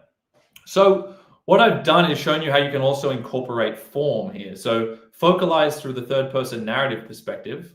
That's form, in case you didn't already have it in the paragraph. And for those of you out there who don't have enough form, this is how you can put it at the start of the sentence. If it's a narrative perspective, you can just say focalized. If it's really focusing on one person, first person or third person limited, that works well for, limited. Focalized through the third person limited narrative perspective. Focalized through third person limited narration.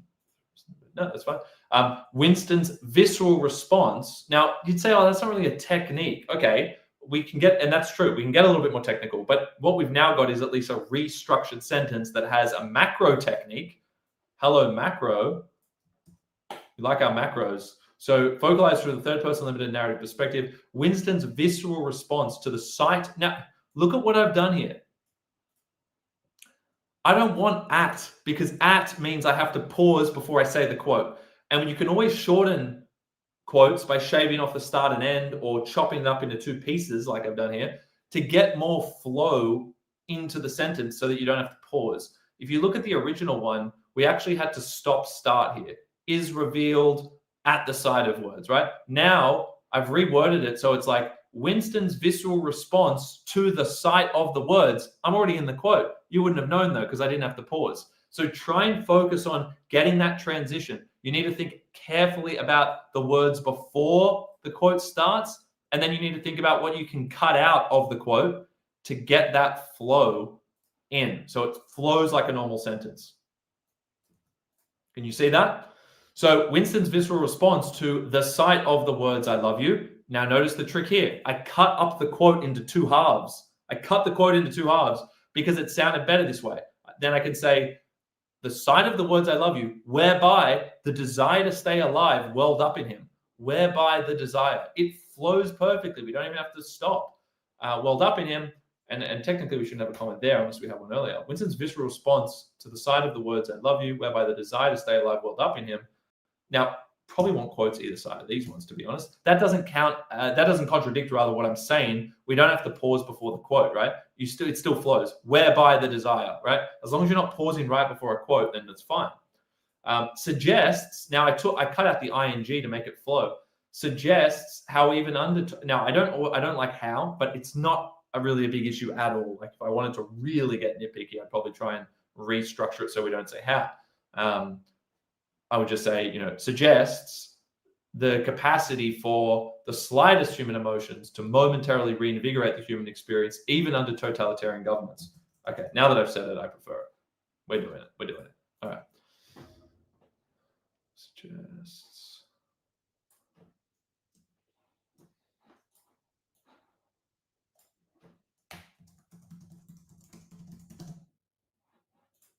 Capacity for the slightest human emotion. Bring this guy back in. To momentarily reinvigorate the human experience, even under totalitarian governments. Okay. Now, I was going to address the technique issue, right? We're looking at this, we're thinking, okay, you got your macros. What about the micros? Where's the micro technique? Winston's visceral response, does that count as a technique? Not really. Visceral is not a technique. Visceral imagery is. So let's see what technique we can make out of this and how we can weave it in. This is a good exercise for comprehension even, right? And by the way, my laptop is going to die, so I'm going to plug the old charger in a sec. Okay. Winston's visceral response to the sight of the words I love you, whereby the desire to stay alive welled up, suggests the capacity. Okay. The sight of the words I love you, whereby the desire to stay alive welled up in him. As we said, it's a motive, but I didn't want to say a motive because of human emotion. Now, the I love you piece is a little bit, it's kind of a motif in the novel. So if you know the novel, it kind of comes up a little bit. The I love you is quite powerful. It's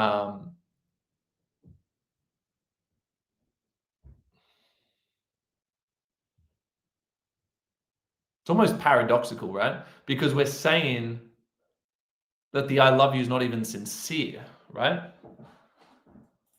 Okay, well, I'm going to go with, it's a motif, right? This I love you thing. I hate you. love, hate, right? It's really one of those things that carries forward. So now that because we know that, I can try and use motif, which is probably better than one of the other things I would have forced in there.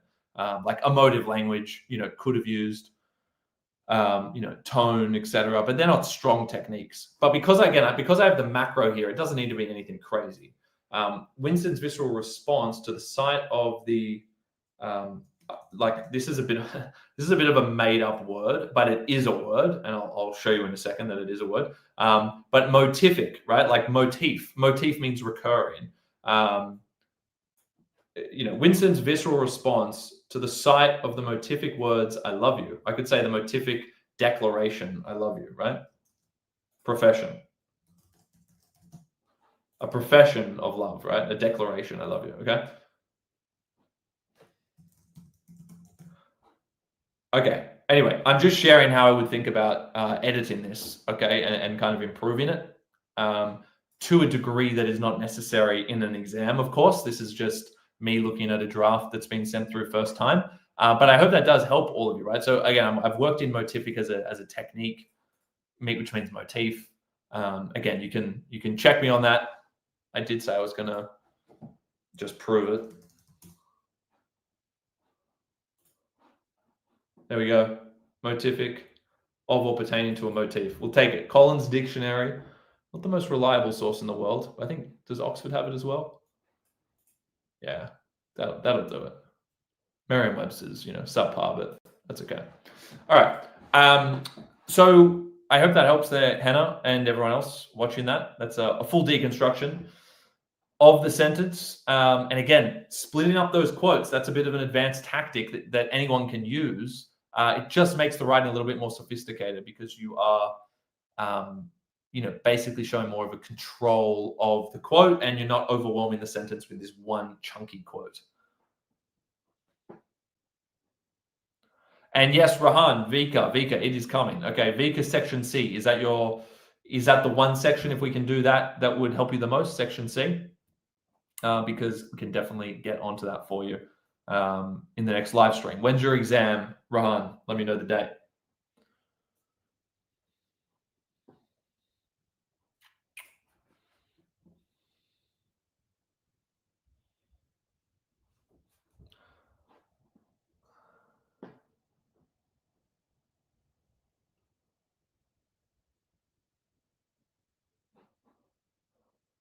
I see. Okay. Bella, do I have any more tips? Watched all the videos, only got 13 out of 20 on the short answer. I've tried practicing, but I still feel like I'm missing something.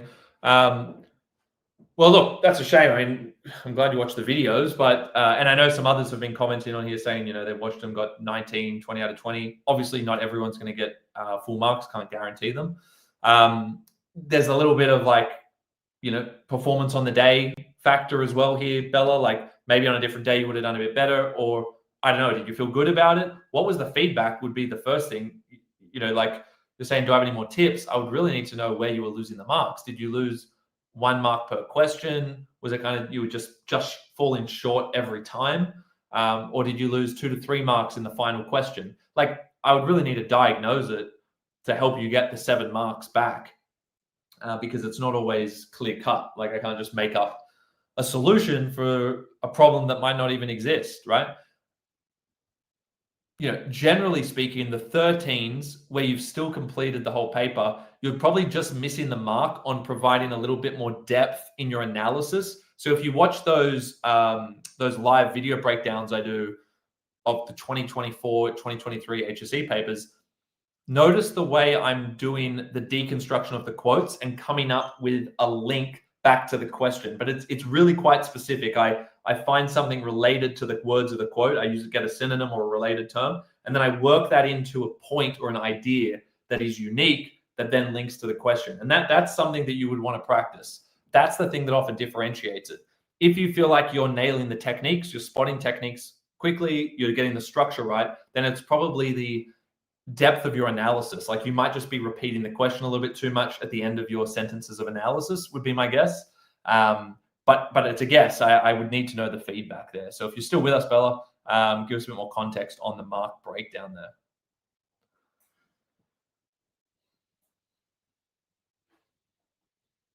20 days, Ron. It's all right. We will definitely help because we got the HSC next week, and then your exam. So we'll try and make some time to get some Vika specific content on here as well for you.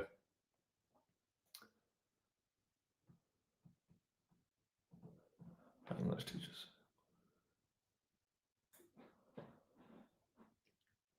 Still a lot of Mod C prediction questions. I guess that's clearly the thing most students are worried about, if that's the thing coming up a lot. I think I've already answered that one though. Like, I can't predict it, unfortunately. Persuasive alone has not been asked yet. That doesn't mean that it will be. I think it could be part of the mix, like imaginative persuasive is possible. I personally think like discursive is one of the most useful, or it's definitely the most challenging. It's my preferred type, but it's one of the most useful, though challenging types of writing. And I can see a world where all three get asked. That in reality, I can see a world where all three get asked, and maybe they give you a more challenging stimulus. So you don't have to be given a specific one. Just remember that. But at least have contemplated the option that you're least comfortable with. For instance, you have to write it persuasive. Well, what would you do? How would you adapt what you've prepared? Have you thought about what the persuasive twist would be on your pre-existing piece? And remember, discursive and persuasive really do go together quite nicely. You don't have to change too much. Whereas the imaginative you might need a kind of different opening or a different context for that. So that's how I think about it. At most, you need two pieces prepared because you've got a discursive / persuasive. But what I like to do is build a discursive that has a lot of imaginative elements. So it's a hybrid. And then that makes it easier to go between all three. But if your preference is imaginative, that's fine. You just need to put in the work to prepare for that worst case scenario of a persuasive or discursive. If you haven't thought about it, don't just leave it to chance on the day, because you could very well get the thing you don't want. And you will want to have thought about it and planned it out. Ask your teacher for help planning it out. So you're in the best position possible. Anonio, yeah, sorry, I'm not getting to everyone. There's a lot of questions coming through, so I'm trying to get to all of them.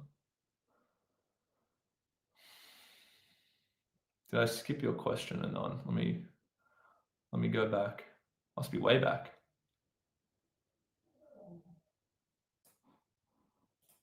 Bang, I think I found it. Give me a sec, guys. I'm going to put this charger in.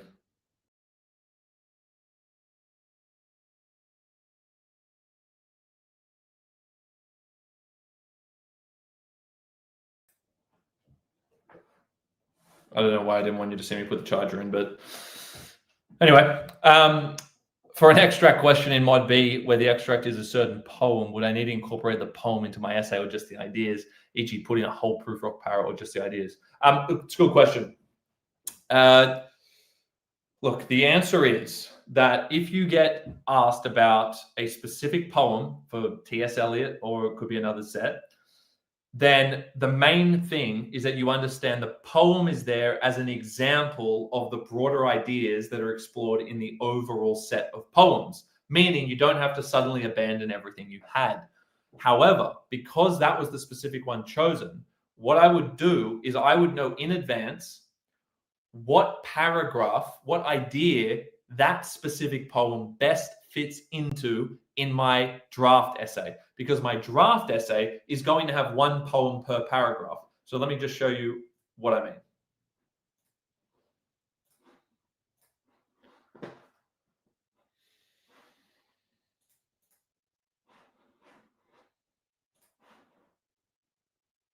And this question does come up a lot, to be honest.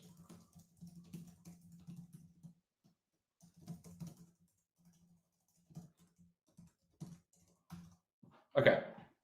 What's going on here? All right.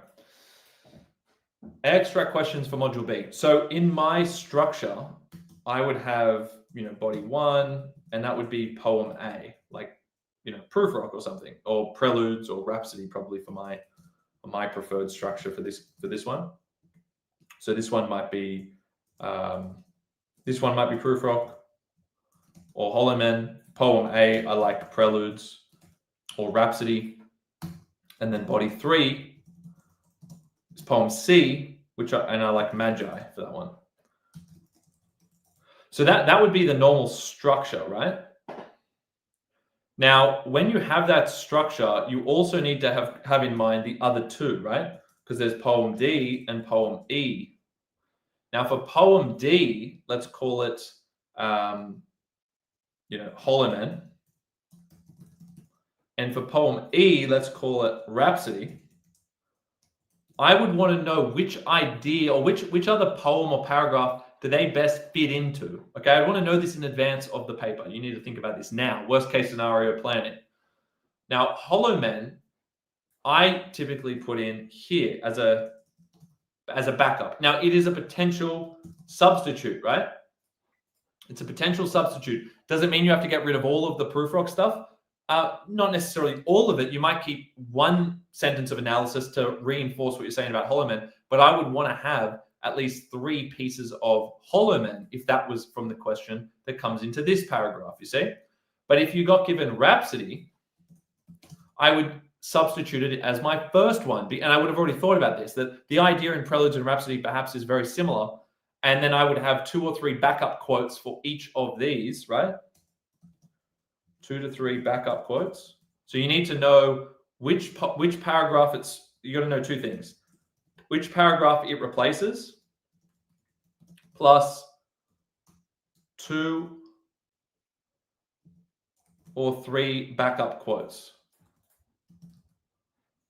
Okay, for both of those.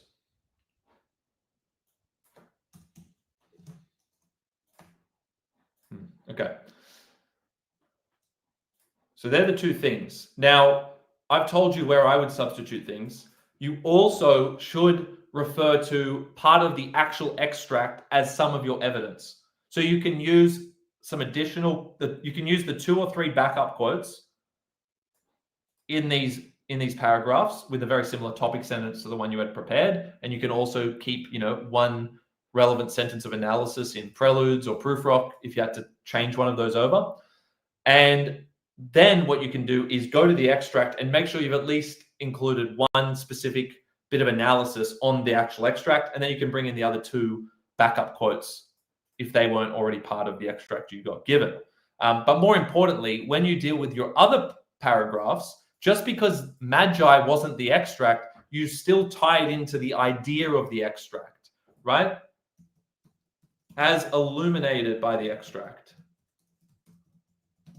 Okay, and then so forth. And then you say that that's explored in Magi. Because remember, all of this is actually exploring T.S. Eliot's poetry as a whole, as a collection.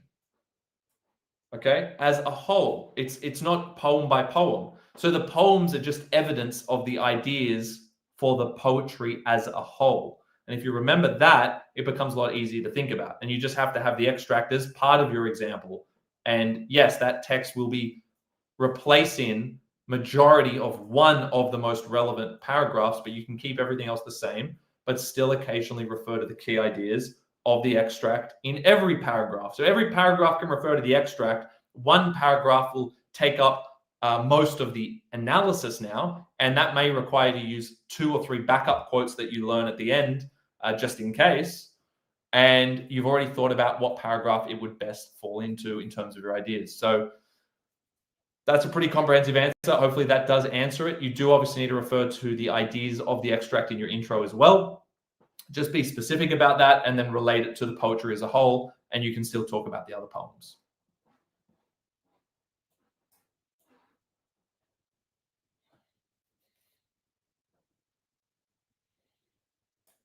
Okay, I'll do one more here, one more. Oh, we got Jesse George here. Need help with SAC. Already watched your videos.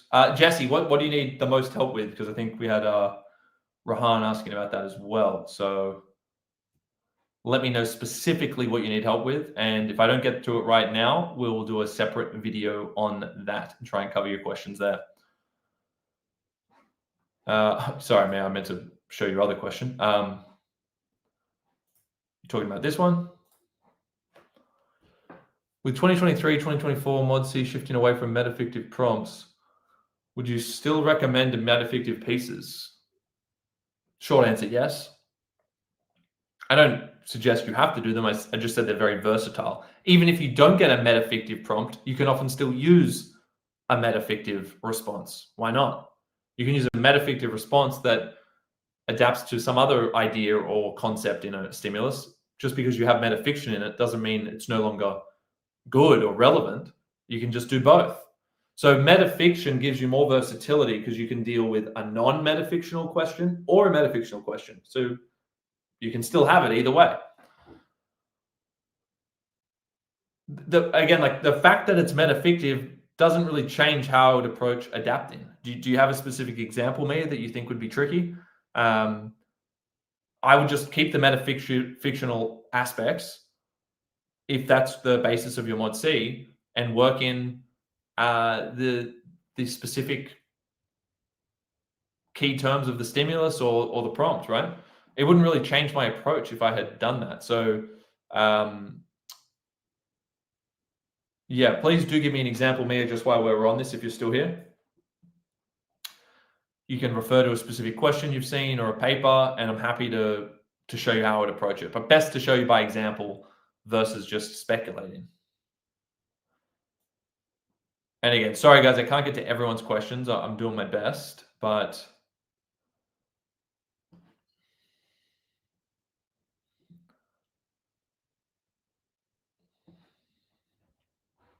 just giving Mia a shot here. Otherwise, we'll have to close up this question, Mia. As I said, short answer is don't worry about changing too much. Just have practiced adapting to other stimuli, and you can keep the metafictive aspect plus adapt to whatever else comes your way. Okay, Boss Hamez, Evie has a good question. All right, Evie, you've been upvoted, so you're going to get priority on this. When short answer questions for paper 1 ask for literary devices, how should I compose a topic sentence? I feel like it's clunky to say through symbolism, metaphor, and imagery. Yeah, okay, good question. Great question. Classic, technical, practical question. You're right in saying you don't want to list all the techniques just because it said, how does the poem use literary devices, okay? The short answer is you're answering the how part of the question after the topic sentence. So you're already doing it. You just don't do it in the first sentence. However, there is one exception, okay? There's one exception to this rule. So let me lay it out here. Really good question. Let's bring myself down here. So scenario is short answers, how to deal with techniques without listing them. I think that's what you're asking, right? Now they ask about literary devices.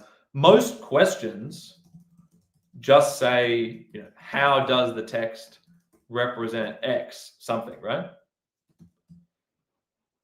And the how part of the question is what's referring to techniques. And typically you answer the how part of the question after the topic sentence, okay? So general rule is you do a topic sentence, then you do evidence plus effect, linking it, and then you do evidence plus effect, and you do as many of those as is required for that particular mark allocation. If this was a 3 marker, this is the structure. And the how is going to be answered here and here. You don't need to answer the how here. What you're doing here is talking about how it represents this idea. You're talking about the idea that is conveyed. This is more focused on the insights, okay? You don't list the techniques because you're already going to address them here. It's not going to earn you marks by listing it. And as long as you've covered them in your sentences of analysis after it, that's satisfied that element, okay? The exceptional case that we're jumping around here. The exceptional case. Question asks about a specific technique, okay? Not just literary devices or techniques. In that case, I've answered what to do. You don't worry about it in the topic sentence, right? Because it is clunky. You're right. Just focus on the idea or the concept. Now, if the question asks about a specific technique like imagery, how does the poem use imagery? You also don't want to list, but what you could do, first of all, okay, two ways you could do it. You could say in your topic sentence, you could say the poet uses imagery to, and then go on to give your specific insight. And yes, I know you haven't unpacked imagery, right? But you might not want to because you're going to talk about 2 or 3 different types of imagery after it. Okay, so if we go back to these, let's say it's a 4 marker, you might talk about 3 different types of imagery. This might be natural imagery. This might be, visual imagery. This might be olfactory imagery.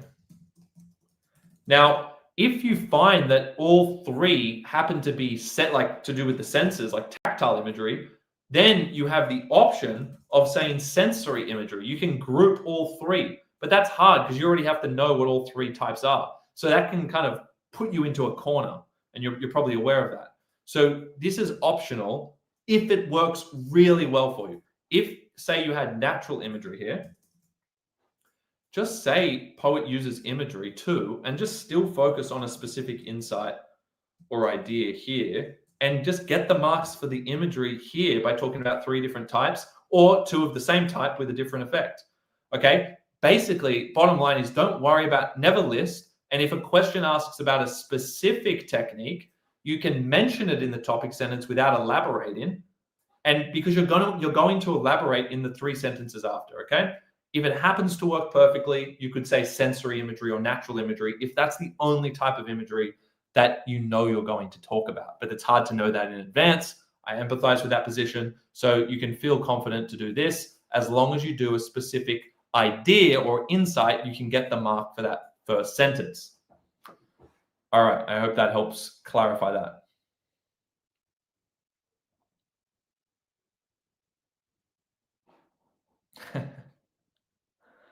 You heard that I'm mates with the insiders. I do know some important NASA VIPs, but I can't say anything. Nor do I know anything, of course. No one's told me anything. We work with some curriculum designers at NASA to help create the resources and the marking tools, and we're trying to build out JeddAI further and do all of that. So obviously we have to consult with the professionals, the curriculum designers. But no, I don't have any insights. Unfortunately, I'm telling you everything I know intuitively, based on patterns and what I've seen over the years, and what the trends I've seen in schools have been. But yeah, perhaps your guess is as good as mine. I mean, if you've analyzed the past few years of papers, your guess probably is as good as mine. If you haven't, then hopefully I've elaborated a little bit on that in the previous answers to help you with that one. But yeah, that's basically it. All right. Could be a big JeddAI conspiracy theory after it comes out if I happen to drop all the exact questions later. That'd be funny, wouldn't it? But hopefully, I have guessed some questions in the past, but not intentionally. Like I haven't gone on, here's my prediction, right? What I would do this year, if anything, is just record my predictions, and then I'll post them after, and you can see whether I was right or wrong. Okay, I'll just post it, show you the date, and say, hey, this is what I think each question will be. That's just more of a gimmicky thing. It's not really going to help you at all. It will help you by me not telling you it because I don't want to give you the wrong idea.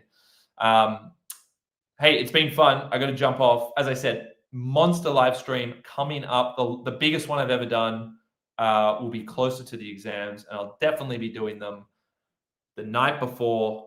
You can bet I'm doing it the night before paper 1, the night before paper 2. I'm not going to do them for that long on those ones because I really don't want to distract you. It could be counterproductive for you to jump on those things. They're dangerous. Especially if I just keep going and then you're like, you should be revising your core materials, right? But if you have any urgent questions, I might do a short stint. Don't keep checking though to see if it's on. I'll let you guys know. We'll put on our socials the exact time because I don't want to disadvantage anyone by you not knowing the time that it's going to be happening. But probably pre-paper 1, paper 2, I'll jump on for an hour. We'll post the time beforehand, and yeah, that's it. You don't need to come on at that time. Hopefully you don't. Just revise over your materials. Do not do not rely on coming on to the live streams the night before your 2 papers. But hey, if you are tempted, I'll be there for any last minute questions, a little bit extra motivation. But you really should just be locking in, no distractions, memorizing those, going back over those essays, doing practice questions, and getting a good night's sleep. But again, the big live stream where we're just gonna pump through lots of different questions will most likely be Monday evening, maybe Sunday night, but probably Monday evening. Okay. So that's it. That's the updates. Good luck. Remember, strap in and just go for it now. This is the last week for you doing the HSC. I know for Vika and doing the VCE, that's a couple of weeks down the track, but you also need to strap in and be really ramping up the study. But for everyone who's got an exam next week, guys, this is it. Do me a favor, just time out one of your essays if you haven't, and cut them all down to whatever that word length needed to be 32 minutes. Okay. Cut them down, learn that. It's easy to learn a shorter essay anyway, so you should want to do that. And then just practice a couple of different questions for me. Practice doing a couple of introductions and topic sentences adapted. And you're going to be in a way better spot without having to invest too much time, right? Cut down an essay, do a couple of intros and topic sentences. Doesn't sound too bad, right? Not full essays. Just do the bare minimum and get comfortable with those worst case scenarios. Do a live stream straight after paper 2. Yeah, that's actually not a bad idea as well. Maybe I will jump in after paper 2, as long as you don't have another exam after that, but I assume not in most cases. So we can definitely jump on and debrief and go over the questions. It might give you more anxiety though if you hear my takes and start second guessing yourselves. Everyone always second guesses after they come out of that exam. You think you did amazing or you think you did bad, and then you start thinking about things differently after. You kind of need to forget about it, to be honest, and just focus on your next exam. So I'll think about dropping in after. Final thing before I go, I would only do 2 body paragraphs in an essay if that's all you can do in 32 minutes. Okay, the preference is 3 paragraphs, but really understand this: if you can't do 3 body paragraphs with an intro and conclusion in 32 minutes, you definitely want to consider doing the 2.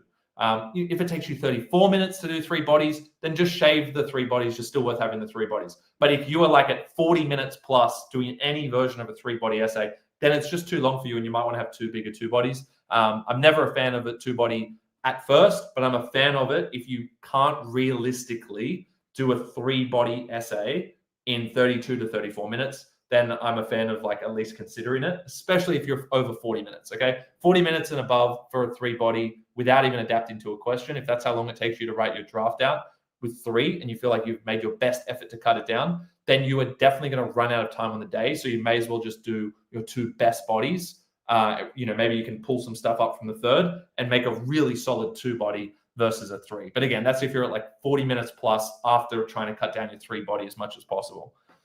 All right.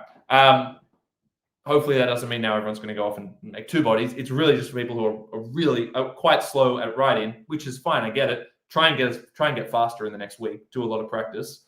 But yeah, that's the advice. All right. Thank you for joining. It's been fun as always, guys. I was just thinking about it. We've only got a couple more streams together for those of you who are in year 12. So got to savor the moment and enjoy the next couple. We'll see you guys next week, and yeah, hopefully this has been helpful.